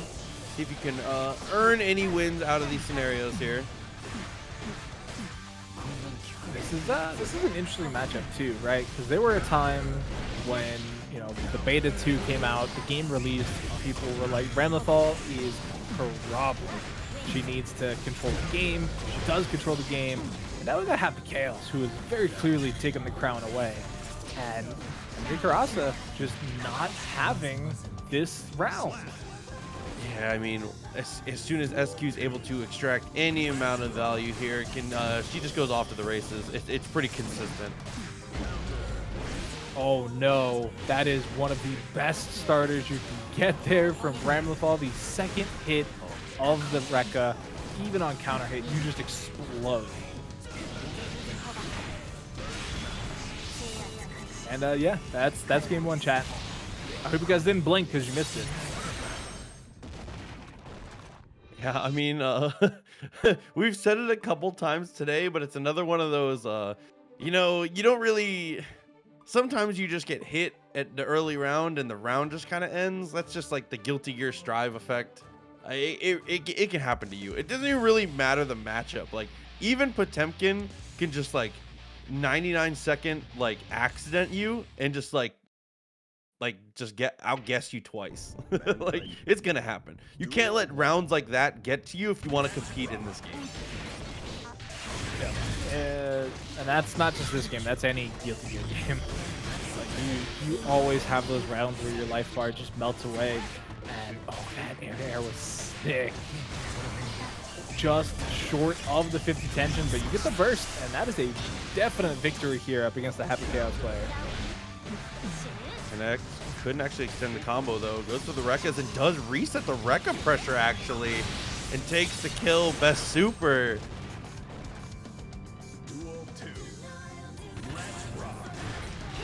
That's a toughie. But even still, trying to use that curse to buy time, but sets the sword meaty, picks it right back up. Oh, you got hit by a close slash? Goodbye. Oh no! It actually drops right at the end. Didn't quite have the timing the way SQ needed it, so she's going to be on the receiving end of quite a bit of damage. It's okay though, nice block on the cross up, actually a very deep one.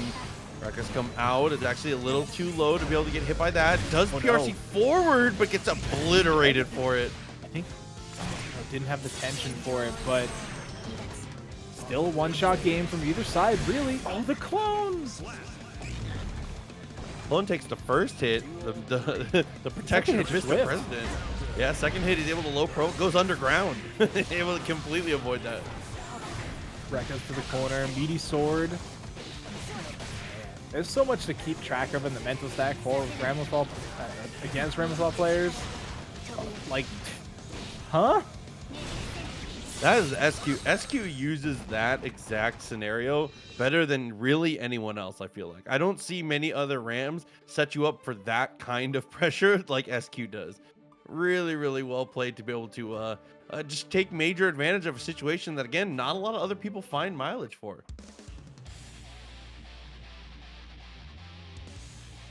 That's already 2-0. And, you know, MJKurase just is not a pushover player, chat. Like, I don't want you guys to get that opinion of this Happy Chaos. Like, they are constantly top 4ing online events. So this is a great showing from SQ so far. She's been top notch defensively, offensively. She's really blowing up the Happy Chaos. I mean, as you say that, kind of getting blown up herself here. Goes for the reload, does get the hit. Deus Ex Machina. Is it enough? It is. Yeah, unsponsored, by the way. There you go, Oddtoaster. Talk to him.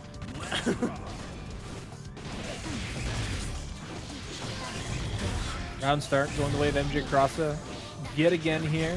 Oh, great 2K2D interrupt. Tried to backdash the burst, but wasn't quick enough. Okay, 5K afterwards. Gonna go for the super once again. Reload those bullets. Great advantage to come. Tries to go for the Goomba Stomp, but still ends up with the low hit, closing out the game 3 pretty much just as quick as any of the other games we've seen this set.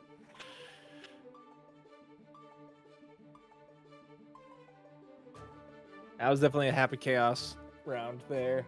Yeah, you know, I mean, sometimes it's another one of those ones, you know, it can happen to you. Oh, dude. A lot to unpack when it comes to those the super high powered. It's one of those things where it's like rounds like that or games of that nature. I feel like it's almost like I need like a high fight breakdown. You know what I'm saying? I need a frame by frame, just frame analysis Yeah. for those types of games. Because sometimes you'll miss one normal that just set up everything else, and you're just like, I don't know the situation we find ourselves in. And then you get that just frame breakdown, and you're like, wow, it's so much more tippity top tier than I thought it was. But that timing, really clean from SQ. Oh, that was sick. Using the 5K to kill the clone and getting the sword throw. Great knowledge of how to combat the clone there.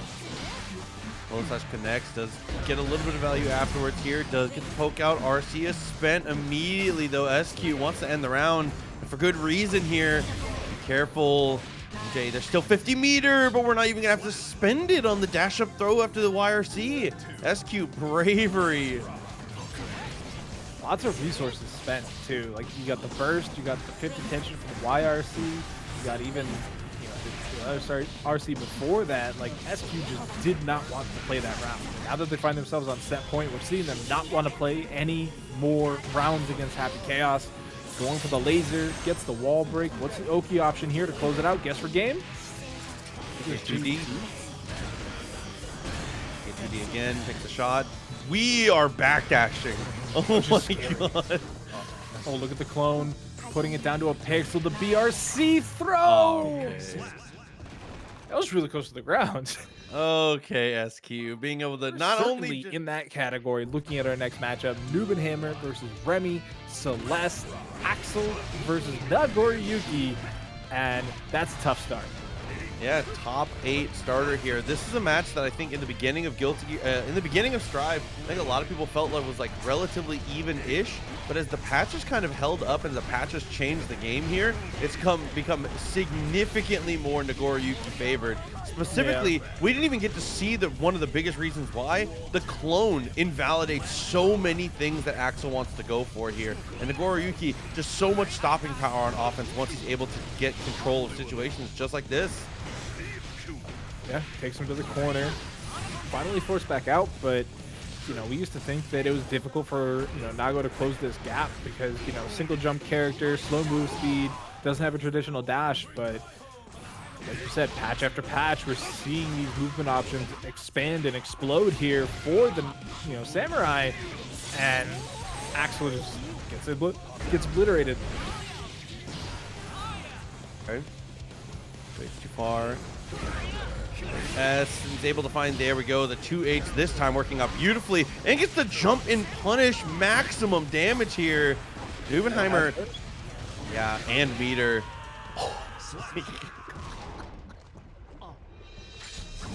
Wild, just wild. Tap dust 5K, dude. Oh my god, that was one way to call it out.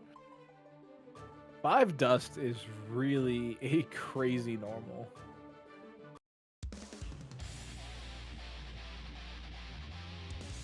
Like, there's so many characters, not even counting like the puppet characters that I had a thought on earlier, but like just so many normal characters can just rip out, you know, a tap dust and just be so benefited by it.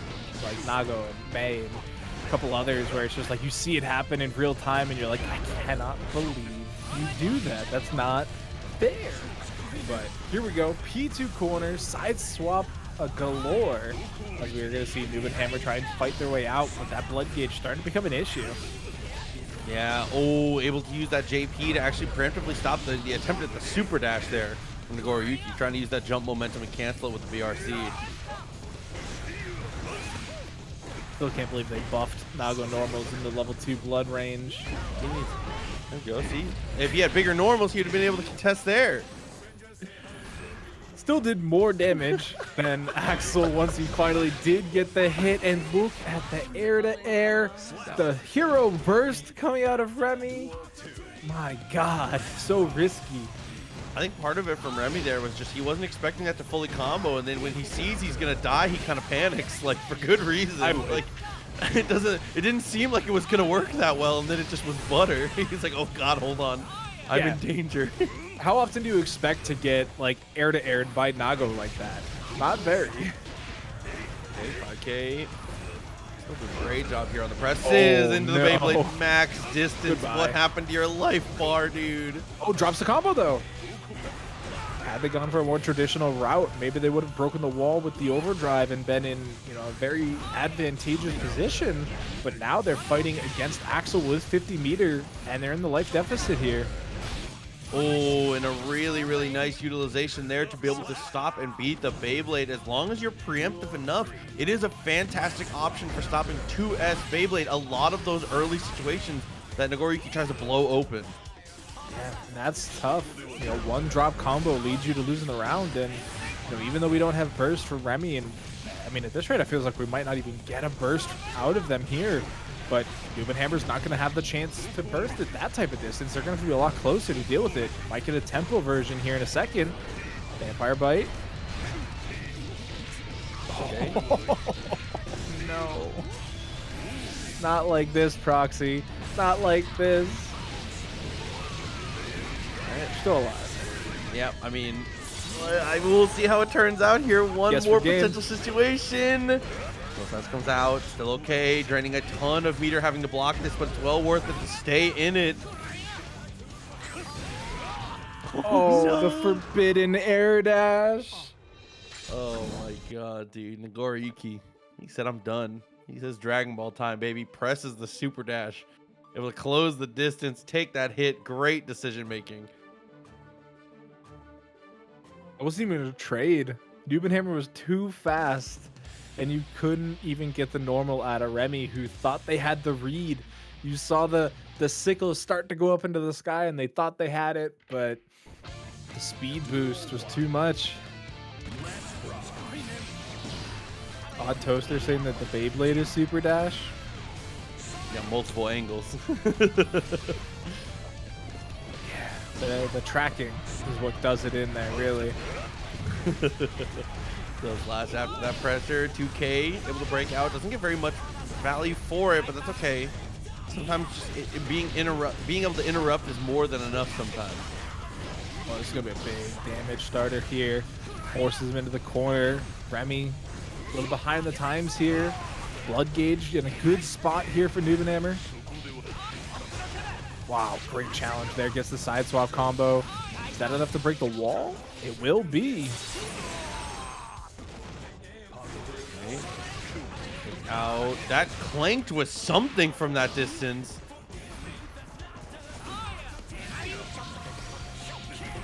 PRC just barely enough. PRC, excuse me. But Remi stays alive, right? It is not in their favor at the moment, you know, down 0-2, but this could be the beginning of a comeback. Maybe it's NBNHMR's turn to get reverse 3-0'd.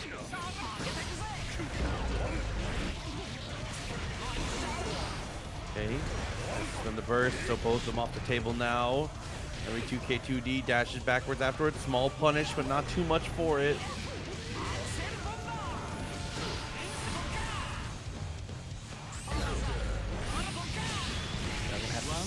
A little bit here. That actually should be enough. As long as they don't drop it, yeah. Good stuff coming in here from NBNHMR. 2-1 Remi. I mean, Remi on the climb back. Again, this is a very volatile matchup, and it's I think the hardest part about this is just how many correct decisions you have to make in a row as Axel to stay relevant here, right? We talk about him being a little lower damage per hit. Really, honestly and truly, not to like again discredit people playing Nagoriyuki, but like this is one of those matches where like you can just kind of hit Beyblade, and if it hits, like you're in there. Like it is a match defining situation that comes up, and Axel has to make so many correct decisions in a row. Like this is just such a swingy match. This is a great way to start, though. But honestly, I feel like you can never feel safe against Nagoriyuki. Like, there's always the threat of just like your life bar exploding. But Remi's getting as much distance between themselves and that potential pain point already. Look at that one-touch game, and it's actually the command grab from full screen away. How many times do you see that? Okay, H. Delays, tries to go for the air throw, actually finds the throw punish on the ground. In the attempt at rainwater, so we're starting to throw in a little bit of these fake throws here, which are working out okay, and there's the command throw again. Yeah, this is really great from Remi to start mixing things up here, trying to catch NBNHMR, because as we've seen from them, they've been very comfortable on the ground, right? Throwing out Beyblade, throwing out Clone. And the command grab is a great opportunity when you're spending so much time at these types of distances, but the faster button wins out. Okay, we're gonna get a good amount of blood back here. Try to go for the swing. Remi is like very consistently winning 99-second interactions, which is just like Wild. I wonder if he's just making really good guesses or if like this is just how it goes in the match, because it feels like he's beating Nagoriyuki at 99 like a really shockingly high percentage of times. I do think you're right. And I mean, right at the end there, obviously we saw some great call outs from Remi. The poor burst coming up from NBNHMR, but we still find ourselves in game 5, right? Like, this has been NBNHMR not correctly adjusting to the adaptations from Remi so far, and now they find themselves potentially being knocked down to the loser side. And all of this began from that one drop combo a few games ago. Nice jump over, good amount of damage here to gain some blood back. Trying to go for the target combo, does stop at the end of it though. Not too much else to follow up until the 5K. Oh my god, explosive round here, putting it down to set point. The frame data so much in NBNHMR's favor at that point. And now they're gonna press forward again, 2K2D. Remi trying to buy that space, just says, get away from me. But forgetting how high that blood is, giving all of the advantage right back to NBNHMR. And grab RC, not nearly enough, but it is guess for game next interaction. Oh, is that a punish from there? Yes, it is. Oh my god. Just missed space by a hair. And the craziest thing is that is like so near max distance and still is slightly missed space. It is going to be SQ back up once again facing off against Oddtoaster here. SQ is looking different today. I got to be honest here. SQ always looks good, but it is something special today so far. She has looked ridiculous. Out for blood for sure. And this is going to be an interesting matchup because we have to see how Oddtoaster deals with the type of pressure that Ramlethal puts out, right? Like, no meterless reversal, doesn't have, you know, the bestest of normals to challenge with, but Gold Burst is going to be a huge opportunity here.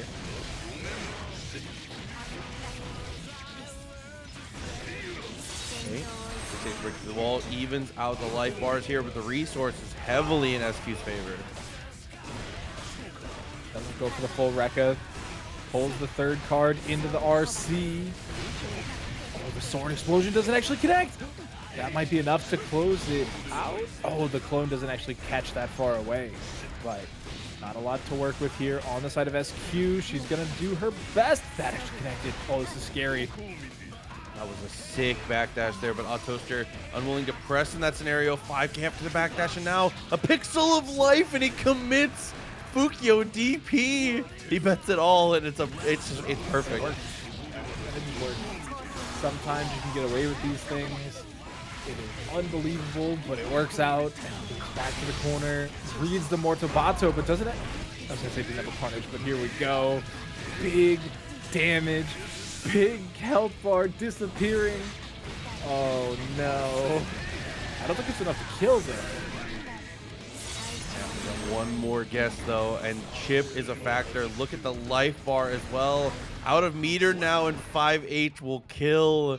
Oh my god, Oddtoaster. What a way to press the advantage back. After a big lead at the start from SQ, SQ came out of the gate pretty ridiculously heavy-handed. And that's just how it is sometimes, right? Like, you can't always keep the same level of pressure throughout an entire set. So sometimes you do have to just be on the receiving end. And it is just game one, though, right? Plenty of time here to adjust. It's a first to 3. We've seen lots of game 5s here tonight, honestly. And I don't think we're going to be giving it up on it just yet. So, wow. That was great timing coming in there from SQ. Sword meaty, going to work out in their favor. Okay, just laying down the wall with the far H. With the Rekka. That was tough, though. I think they tried to get the sword on the backdash, and it wasn't quite far enough. And now that they throw the sword again, force the burst. That's great. That one normal hitting full screen, catching the escape attempt here from SQ. Close slash. Catches up, steal the turn again. Continue just blocking here from Oddtoaster. Doesn't want to overextend, and then finally when he takes his shot, he just doesn't miss. Didn't quite have the damage to close it out, but SQ didn't have both swords. And again, the Fukyo DP proxy. Why? He's a genius. It just keeps working. It's the same thing we were talking about earlier. I mean, if it's gonna keep working, why not? Keep running it here. SQ does send through the wall though with Mortal Botto. Great amount of damage, and now Oddtoaster kind of on notice here. The end of this potential round. I think it's enough with the multi-hit. Yeah, I think you're right. I think it technically killed before the true damage to the wall even calculated, so definitely had plenty of damage there. But that's what that move is designed for. Love to see it just crush health bars, but it can always be kind of scary against Nagoriyuki. We've said it already tonight. The highest effective health pool in the entire game. More than Gold Lewis, more than Potemkin. Like, it is crazy how much punishment this character can take. Couple 5K doesn't quite work out. Okay. Now we're gonna hang it out here. 5H winning out the normals, but again, the same problem we saw in the earlier set happening once again. Oddtoaster trying to go for the Fukyo forward and getting just smashed for it. Got to be more careful about how you approach aggressively against, especially against a player like SQ, who's so good at stifling aggressive approaches here. SQ loves to be the one setting the pace, and one of the skill sets of players like that is being able to learn how to put the brakes on others in a hurry. Yeah. If you can bring the tempo back into your favor, you start forcing your opponent to make not necessarily mistakes, but predictable moves. They start following a flowchart and they try to find their own answer to the slowdown. And against certain characters, you know they only have so many opportunities to change the tempo of the game. And if you get the read on that Beyblade, get the read on that Fukyo, all of a sudden the game looks much better in your favor. And I don't know why that throw whiffed. Must have still been in block stun from the sword throw, but great opportunity here for Oddtoaster. Okay, was able to use the PRC backwards there to reset a little bit too. Tried to go for 2H, didn't work out. SQ steals the turn back. We're straight into Rekka pressure once again. And look at the amount of real estate that SQ gets for all of those Rekkas. Oh, great clash coming in there. PRC trying to bait out that burst. Gets it eventually, but life lead very much in favor of SQ now. A little late on the sword throw, but they still jail.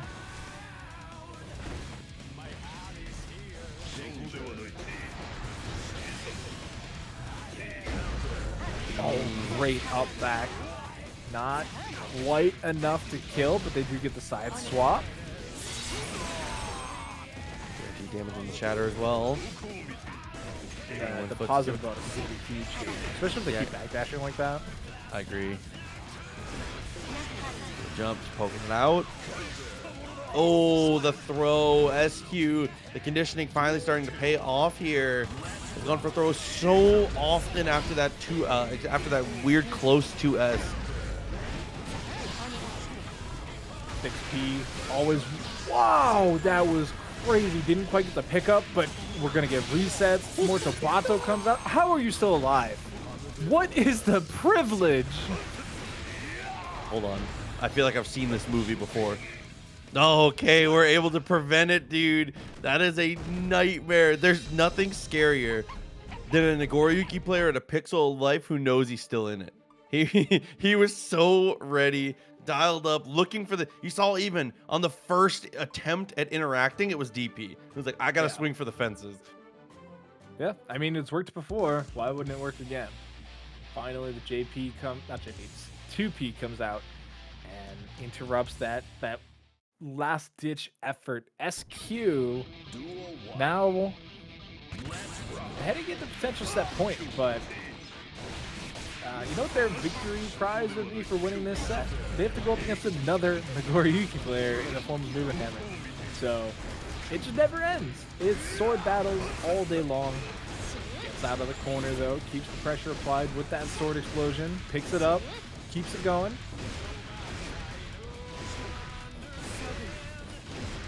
This is what we've seen before. Yeah, the conditioning there to try and just keep going for these far slashes. Finally changes it up with the sword throw, and look at the damage, right? Like you go for one Beyblade, you eat one sword throw, and all of a sudden you're down to 5% life bar, and you can't Fukyu anymore because your blood meter is through the roof. Yeah, he's human.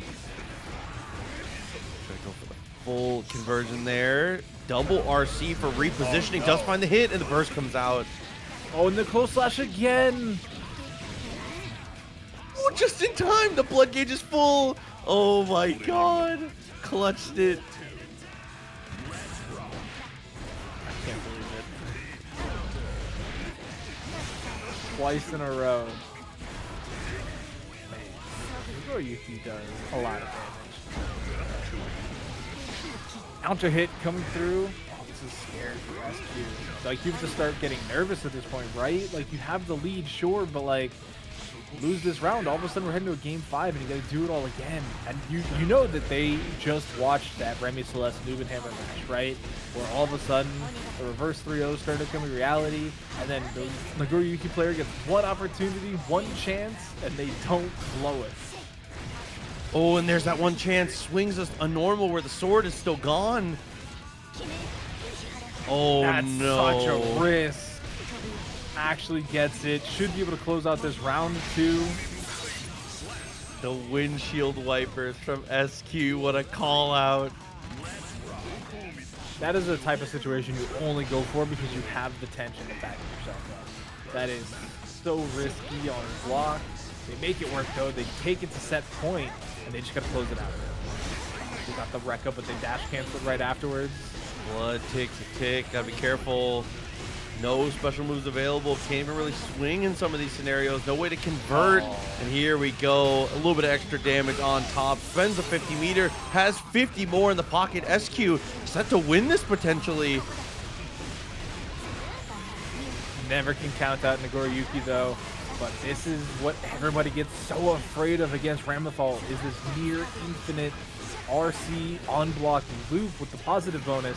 And that risk gauge is so incredibly high, but look at that, couple hits, it's down to about half again, and forcing the burst out of SQ. This is an actual opportunity, but again, sniped out by the 2-1-4. And that is SQ taking it 3-1 over Oddtoaster. Dude, I love seeing stuff like that so much. And you know what else I love to see is the homie Kizzie Kay coming through with the raid, man. I hope you had a good stream. It was very, very fun to get to watch you play. Pretty good success, I might add. This isn't one of those like characters that they picked up because they're like, man, Chipp Geo isn't fun. No, this is a character they've actually put time into, and I would never discredit a Bridget player at the moment. The character still has some sauce. Yeah, definitely agreed. I mean, it's a character that has a lot, and I know that she's been out for a bit, but it's still a character that's a little underexplored. So there's still a lot to see for sure with this character. Yeah, I mean, there's a lot going on with her, and her command grab's one of the best in the game, like free. So we're gonna have to see how this operates, and we're gonna see Daze come out ahead so far. Yeah, second charge does doing a great job of closing that one out there. Got the standing H. Dashes up for the throw, but Daze actually comes away with it. And it's perfectly spaced from the Beta Blade. That's crazy. Had the yo-yo set up as well. Oh, went for the charged version and got jabbed out of it. That's one of those scary things. Is, you know, Chipp's normals are hyper fast. You have to be so ready to respond to them, and you know, be aware of the speed that he can close gaps with. Oh, try to use the yo-yo to reposition for a second time here. Chipp takes advantage. Fast PRC, but gets DP'd out of the pressure. The life lead. Sick. The run up close slash coming in there from Marvelo. Gonna force the issue into this back corner. And how do you break out, right? Like if you're Daze, sure you have a meterless reversal, but you don't want to risk it. You don't want to explode. And now that it's become a one-touch game. Stand H into the Rekka. Good way to be able to close that out. Nice and stable. And now Marvelo playing it way more on the straight and narrow, trying to be a little more patient on these whip punish situations. Daze, on the other hand, finds an opportunity to go for the dash with the yo-yo and is just going nuts with the tri-jump. The roller blades coming in clutch, getting her to the corner, but forced to burst out. Did not want to deal with corner pressure. Now when she can see that Marvelo's got 50 tension on deck, although you're going to be forced to deal with it one way or the other. It's Chips enough. They're taking you, using the presidential decree, getting you where you need to be. Okay, burst it out, very nice. Backdashes again, just trying to rep some space to be able to go for the run-up whiff punish here. Daze, amazing job of closing the distance and not letting that stay, but jumps the first command throw. Oh, almost had the perfect combo afterwards, but Marvelo closing it out right at the end, taking game one. And I wonder how many games Daze gives this, right? The Bridget clearly showed some work done, you know, was able to get around and looked wildly competitive in the two that they lost, but yeah. Does the character, does Bridget have enough in the tank to take Marvelo for the whole set? After watching Daze's Bridget in just that game, I think so. I wouldn't be surprised to see the swap to Giovanna, but I think that the Bridget was plenty capable. That was a very workable game. I think they have an overall great understanding of the matchup and the game plan they need to have. It overall looked really, really good. So I think, I don't know. I would love to see more Bridget, specifically just because I think that the matchup is very, very interesting to get to watch. But no, it's been Geo most of the way. This is the first time we've seen Bridget out of Daze tonight. Yeah, and honestly, looking at that last set, had the command grab hit, that would have been game one Daze. Like, it does a ton of damage, and you know, being able to use it in the air and convert it to a ground version, like, you're gonna catch a lot of people, especially some of these slower characters out there. But right now, Marvelo is keeping the tempo all the way down to the floor.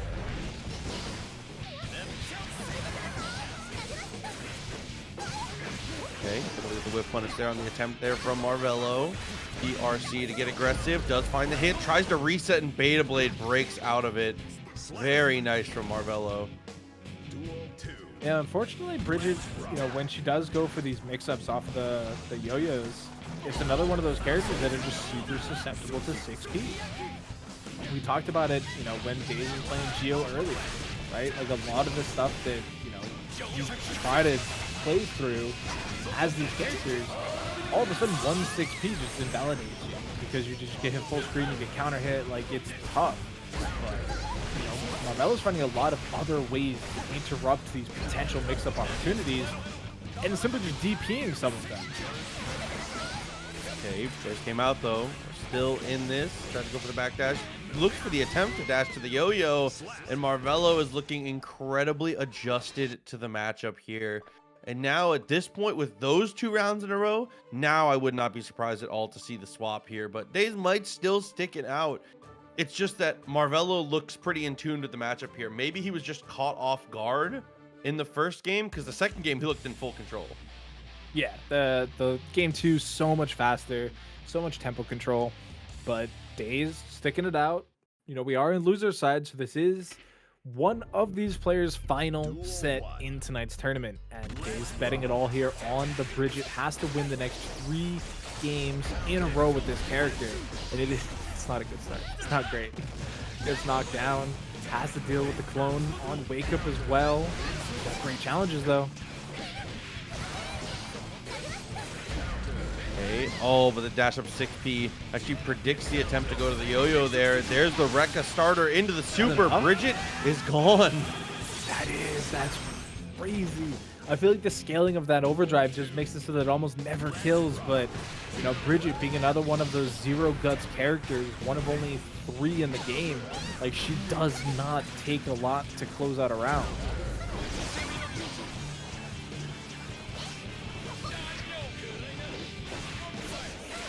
That's a set point coming in here for Marvelo. That was a weird air dash, actually. It looked like it sent Bridget closer or farther away even. But here we go through the wall. Positive bonus for Marvelo. Potentially setting up a guess for game scenario. Okay, scoots up. Goes the RC. Positive bonus still building up here for Marvelo. So we still have the wing condition.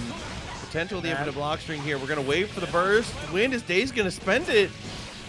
He's not, but it doesn't matter. Oh my god, holds it for too long. Hello, Remi versus Razzo. All right, so we got 2 Nagoriyukis, a Ramlethal, a Chipp, an Axel, and a Leo. I like those odds. We can definitely have a non-Nagoriyuki top 3, I think. Yeah, NBNHMR and Winners Finals guaranteed to it. Guaranteed at least top 3, you're right. All right. Try to chuck out the sword there. Not quite going to work out here. Getting aggressive. And first attempt at a Rekka reset from SQ. NBNHMR, 5K. Immediately interrupts and stops it.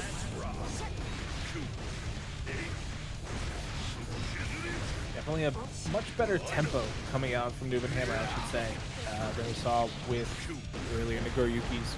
Definitely pushing the pressure forward. SQ finding a really tough time to bust out of these normals.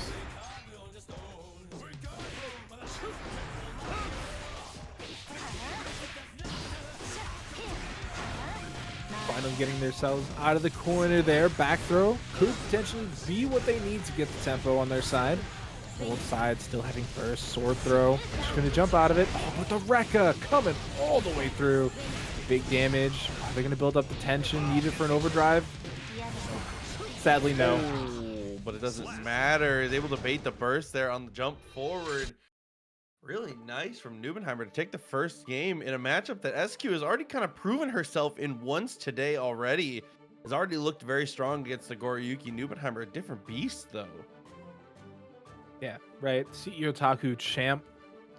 Definitely showcasing some of that prowess in the online world. Because it was what? Was it their first offline tournament, right, that they won?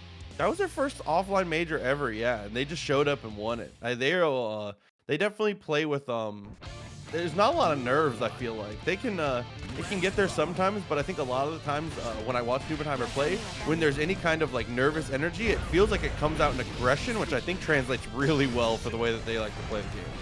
And especially for the character they work with, right? Like the character can be so hyper aggressive, at the very least until the blood gauge is like full. Then you got to slow things down a little bit. But I mean, this season we're seeing that, you know, popping blood is not the end of the world here for Nago players. And that, what was that frame trap? That was insanity. And SQ caught by it, got caught by that far range normal twice in a row. Things are looking brutal out here. Yeah, 2S into 5H just really takes control of scenarios like that. Dashing a little bit, trying to finesse. SQ gets chopped for it though, the punish. Nice block on the cross up here, but NBNHMR going to continue to pressure and finds the far slash. Full target combo coming through. We got the links. Oh, it's looking like a golf course out here. SQ through the wall, 1 touch down. This could be game 2 going the way of NBNHMR. Oh, reaching! Gets caught, but it's a lot of HP to burn through, Proxy. Okay, Mortabato's gonna help here. Still, look at the meter here. That's a safe jump, I do believe. It's gonna be safe on landing. Oh, gold burst. With the sword, gets it with the tap dust as well. Oh, is this enough though? Of course it is, right? It's Absolutely. the laser beam. Why wouldn't it be? Yep, like I said before, Laser's so good at shredding guts because it is a multi-hit. There you go.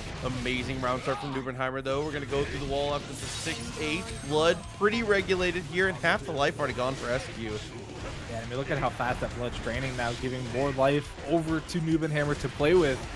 Gets the clone, Fukio's behind it, and all right, SQ finally getting out of the corner. That's not going to be anywhere near a hit, but no punish. Yeah, jump forward. Feels like a missed input there from SQ. Tried to close the gap in kind of an odd way. That made her whiff on crouch? That was a weird look, but having to FD through all of this pressure, there's no tension left here for SQ to work with, and it's only a matter of time before the Chipp closes it out. Absolutely. Even having burst there, I mean, being able to burst out of that to reset the situation would be good, but spending your full burst bar just to get a little room, not even like advantage, just some room to breathe. It's just so difficult here. Nubenheimer really just not letting up for a second in a lot of these spots. Yeah, As like a small update by the way, Razzo over Remi 3-2, a very close one, but Razzo actually does take it. Bad. I'll have to go back and watch a stream, but that's something. That's probably a really good match to watch. 5H didn't work out. Sword a little too far. 2S into Beyblade, into the bite. Nubenheimer just stringing them together. The custom robo combos, dude. Man, we were like round start burstless too for SQ, so she's not having a fun time in this matchup. This is looking so different from the earlier matchup, and SQ finally tried to get a little bit of pressure going, but the 6P coming out from Nubenheimer.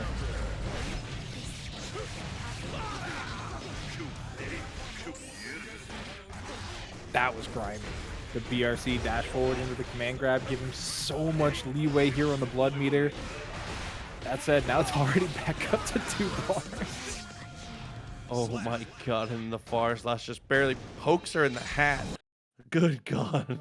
Into top 3 chat. I believe in you. Believe in the me that believes in you. And let's get this done. Razzo versus Oddtoaster on the screen for the loser semis. Okay. 2S goes for the clone. 5K. 6. Oh, the 6H actually makes the DP whiff, but she does it again. She doesn't care. Yeah, respect me. Respect my defense. Dash up. JP or 2P. Oh, I was so expecting a counter. Oddtoaster with a crazy life lead coming in. Catches him. Nerf Beyblade. Can we make this like -10 on block, please?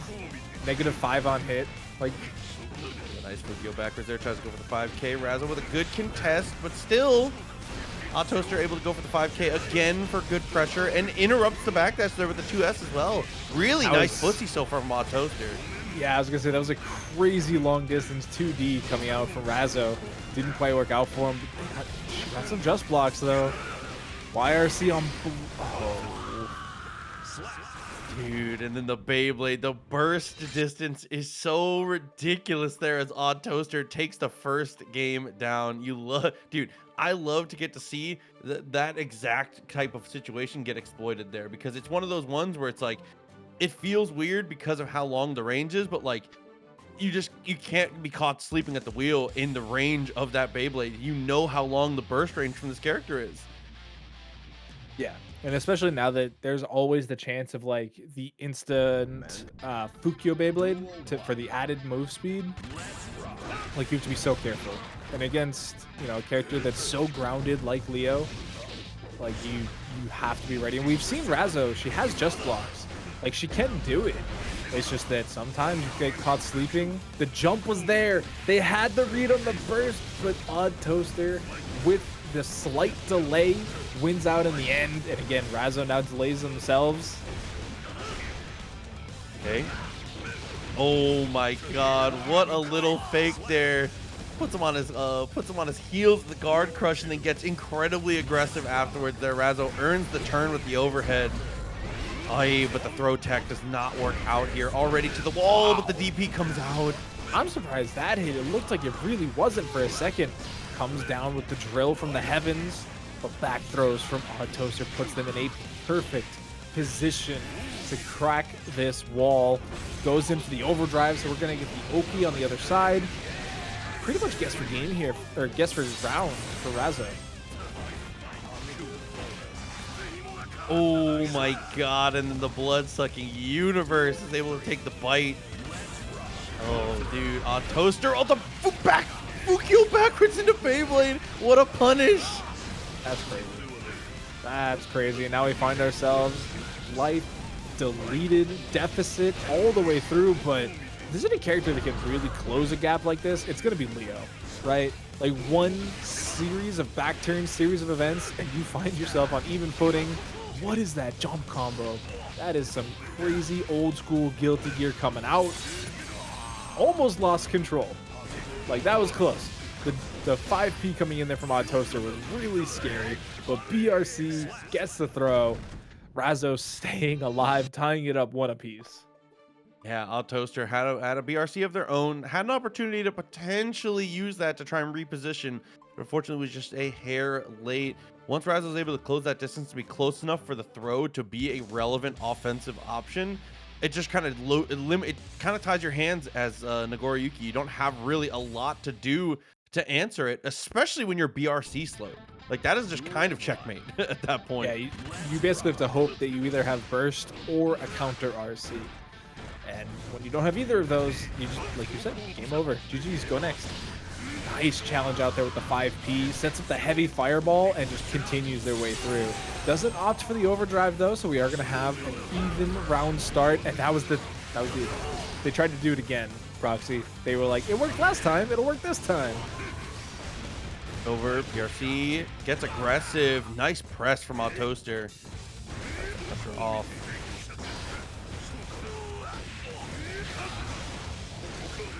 Dude, Razzo tried to be a little too aggressive there, it looked like. Trading really unfavorably here. Look at that. So scary right here at the end. Goes for the side swap. Gets the burst out of Oddtoaster, but it's still a one-touch game. There's no way Oddtoaster on his checklist of things to look for was thinking about the helicopter. Like, no, oh my god. No, and I mean, what option does Nago present there? It would, like, if you try to 6P it, maybe would probably be the best option, but the timing not working out. Oddtoaster now back against the wall. Great challenges here. 5P, 5K. Finally gets a chance to play the game. Gets the command grab coming through. Spends a lot of it trying to get the advantage. Okay. Aggressive, but not able to get too much else. Trades out, but oh, we're not at level 2 blood, so the 5H is not far enough, and there's an RC on the jump in. Razzo baits the burst as well. The natural bait of the burst on the height of the combo. 2-1. Razzo taking control. Yeah, those high bursts definitely nerfed coming into this season. You gotta be so much more careful when you're in the sky.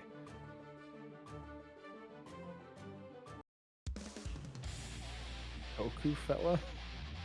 What?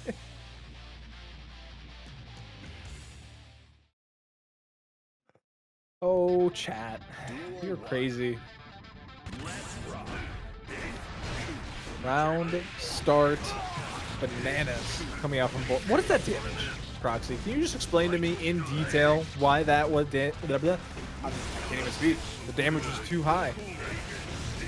Okay, with the guard point stance there, a little too far. Fast RC into the blood-sucking universe here. Burst is available, but there's no way you spend it here. Razzo gonna hold on to that one into the next round. Wow. Comes in, a little bit stronger of a vengeance this time. Oh, no punish. And now we got the interrupts on the dash attempt.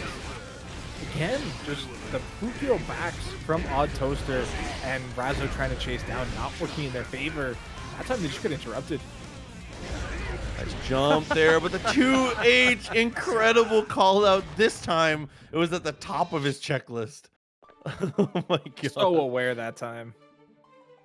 Oh, that was definitely the fool me once Oh my god. Oh, I love it.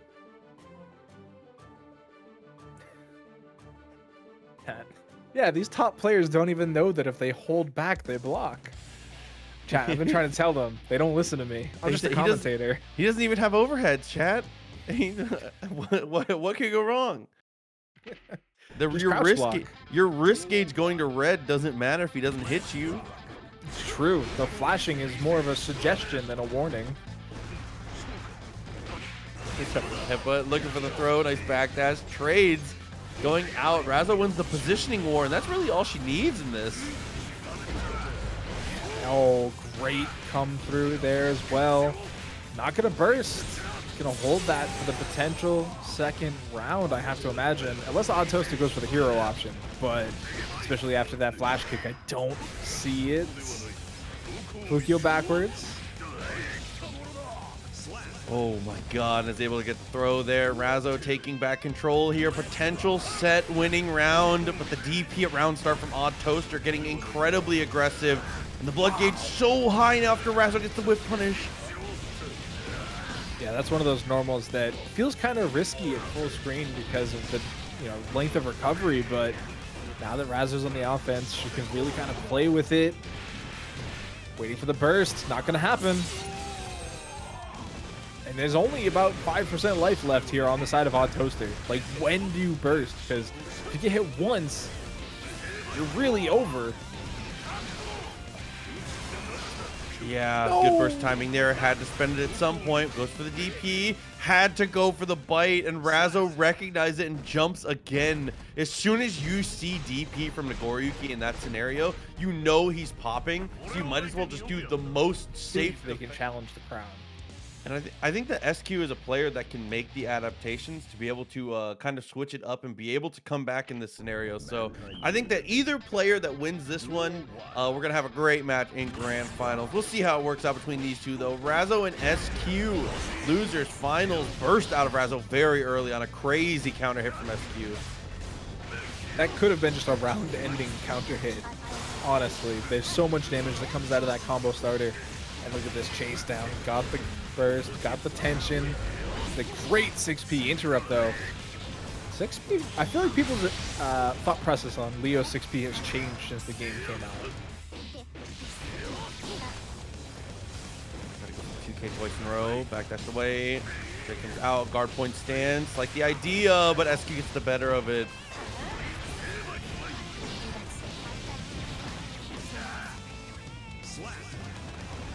Even after all that pressure from SQ, they weren't able to close out the round.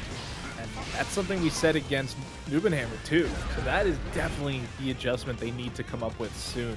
That you were just talking about how fast they can adjust, because Razzo definitely has not had problems closing rounds out. Life gone. About to get burst back. Couple headbutts in a row. Guard point stance actually does win out. Blocks the gold burst as well. Razzo. Oh, she's a knower, dude. She just knows every single time the super comes out, it's going to be just enough with the wall break damage, and it is. Pretty quick game one at the end of the day.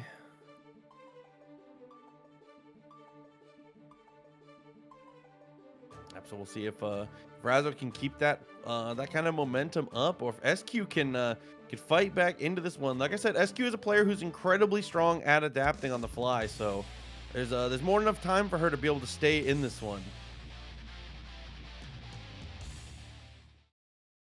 Yeah, I'm really glad that Guilty Gear has stayed a first to 3 game, even though that's an argument that has come up pretty often on social media. I definitely think this game deserves it, and the players, honestly, put the work in to make it entertaining the whole way through.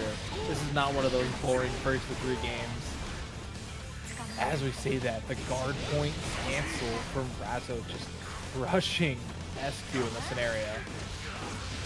Okay, Records come out. Listener dashes in. Look for the close slash. Not able to find too much, but double backdash is punished afterwards. Razzo going for the BRC for the extra damage and the kill.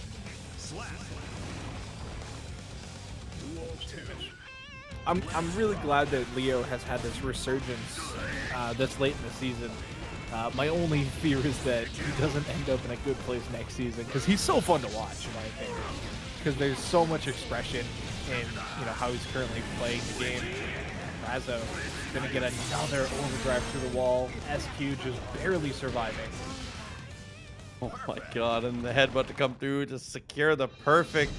Razzo locking down another one. SQ has got to find a way to stem the bleeding, slow everything down. You cannot let this momentum, the snowball is rolling. Just what are you going to do about it here? That's a good question. I don't know what's left in the tank here for SQ. I mean, they've had a really tough couple sets now. The one against NBNHMR where they found themselves down 2-0. This one where they now find themselves down 2-0. And I'm really not sure what kind of adjustments can be made at this point because they keep getting just the receiving end of like some bad frame trades, right? Where it's like, if they had faster buttons, maybe they could have had a chance. But because the button selection hasn't been working out their way, Razzo's getting these longer combos, these more worthwhile combos, these better starters, and these counter hits. And it's just like, I don't know how you quickly change that part of your game plan. Okay. First really again from Razzo. Gain a 5K, but we DP out of it. Great call out here. High percentage on the reversals from Razzo, but SQ still wins the day. Oh, and that percentage dropping a little bit here. Shooter's got to shoot, dude. Holds on to the tension, wants to go for an RC. That will be able to close it out as long as they don't drop the combo. He does not here. Good stuff from SQ. That was definitely the start they needed, because not only did they hold on to their own burst, they took Razzo's. They just need to carry that momentum. That is a perfect start to a potential final game here, but as I say that, Razzo just taking them for all they're worth. So many air normals, gets the wall splat, gets the damage. Oh no. Oh my god, the JP to beat the throw attempt. And then landing on the 2K as well. This is a horrible scenario for SQ. And they're just going to dash right into the 2K. Again, the final round. Razzo finds the connect, gets the DP for the knockdown. Oh, okay, SQ bursting. Last opportunity here. Razzo's going to have theirs now, immediately, too. So that's going to come through. They get the turn on the throw, and that's big damage. We're going to get a wall break here. So cheap. Just ends up in the middle of the situation, and it just spits her back out to the left side here. Finds the knockdown again with the DP. One more interaction. Oh, tried to follow up the close slash with the dash throw attempt, but Razzo so smart. Seen that so many times against Ramlethal players. Just really betting. Like, yeah, but you can do. We had to put it higher because so many people were getting free shirts. Really? We had to keep moving the bar up. I was gonna say, I feel like we have a better chance of just asking Tong for a shirt than getting enough channel points. But Proxy says, nah, no way, Jose. But let it rock, chat. Here we are, grand finals. Razzo making their way in from the loser side. NBNHMR from the top side. Shout outs to SQ coming through with the raid. Thank you for so much for supporting the tournament. Hope you had an amazing time streaming tonight's tournament. Good shit getting to third. It has been a crazy bracket, and you definitely put in the work. Yeah, SQ, always appreciate you. Thank you very much. Got that knockdown.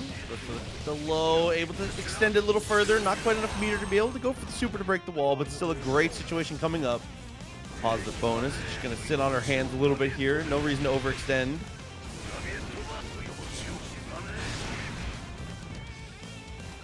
Still having burst inside of NBNHMR though, and they have been kind of known to go for these hero bursts, but notice that, Razzo's just simply not giving them the opportunity by staying full screen with those projectiles. But now that we find ourselves here, Chipp becoming a real factor. Defense wins championships from NBNHMR. What an amazing sequence to end that out. Hate to see it, chat. Round start, Beyblade working out for NBNHMR 2. Razzo gonna have their burst back in just a second. Great interrupt on the Fukio. Just trying to buy space. Goes for the forward top. Ooh, blocks the same side, but can't deal with the overhead.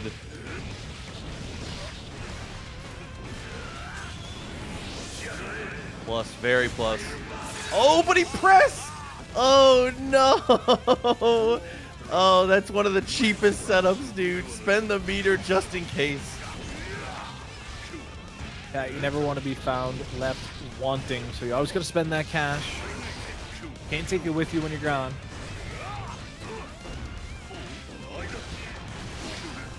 So the knockdown coming through here. Oh, went for the PRC cancel on the last hit of the target combo there, but Razzo playing smart, goes for the same opposite side. But they're challenging. Okay. Well, that's 2H, didn't get too much else. Wants to jump over, just block, and finds a throw because of it. Nubenheimer locking down game one. Again, coming from winners. So still a good shot here is I think that the longer it goes, the more you have to favor Razzo. You cannot let this reset. If she gets the momentum, dude, I think the experience could carry it over. I mean, that said, there's a lot of games left to play, right? Even if you do reset this bracket, it's 2 first to 3s. Like, there's the potential of playing 10 whole games between now and the end of tonight's tournament. And, you know, these two haven't played here yet tonight, but this is a matchup that they've played before. Razzo overcame their one loss tonight by winning the Double Jeopardy round, but they gotta find it in their heart to play against another Nago, who, as we've seen tonight, you know, playing the same characters, playing the same players, Nubenheimer has come out ahead of similar matchups. Ooh, fast RC into the close slash, very nice. Into the super as well. That's gonna put through the wall. It's definitely gonna kill. Great situation once again. Duel 2. Let's rock. Damn, it's insane. Nubenheimer just doing so well in the matchup. Blocks the 2D, and look at the punish damage.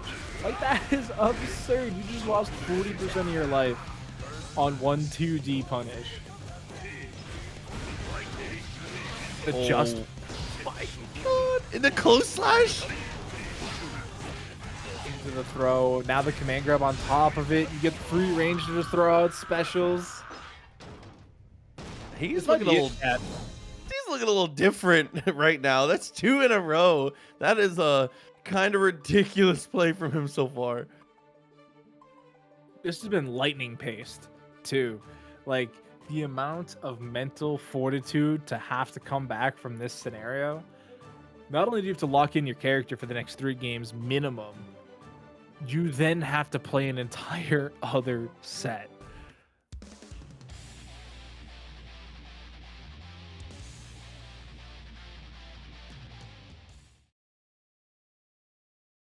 So it all could come down to this potential final game, and that's the no way. I've never seen this before. No, I have not seen Razzo play Nagoriyuki either. It's time. Fight fire. It says, listen, I'm tired of it. Listen, we saw Space Boy have to go for the Luke mirror match in CPT this weekend against Punk. Like, sometimes you just gotta fall victim to the top tiers. That's all it means, chat. And Nubenheimer's able to get the super, rather. Max meter available for Razzo. See how she's able to spend it. I would have been so hyped if she had counter overdrove. Chases with the PRC, gets the command grab, forcing the burst out of Nubenheimer into the Beyblade. She said the power, feeling the power, dude. Fukio Beyblade, full screen neutral. Up back into target combo, close slash. Oh man. Top tier battle. Wow, that was actually kind of crazy. Does that work? I appreciate that. Ah, not a button this time. 5K for the punish, really, yeah. Yeah, doesn't really get a whole lot out of it, but the blood meter was also quite high there for Nubenheimer. But, alright. Close it out here with the overdrive. That said, super tanky. I think they survive. I think you get one guess for the game now. Yeah, absolutely. But I mean, look at the meter though. Be careful about this situation here. Goes for the super. It's just a clone out there. He beats it clean. Oh my god, that's the best projectile in the game, dude. DP round start. Look at the damage here. Into the command grab, so you don't even have to worry about a pop ever. This is brutal, and that might actually just be it. Oh, goes for a bit of a reset there with the jump. He plays out of the corner. Are you kidding me? Oh, look at the damage. Oh, but the pop is going to secure the victory. Nubenheimer taking it 3-0 over Razzo in tonight's TNS finals. That's one of the scariest possible things that could happen there. Nubenheimer, he drops his combo, goes for the jump and reset, almost gets put on a shirt. Like she immediately close slashes, and you're like, all right, hold up. This is about to get terrible.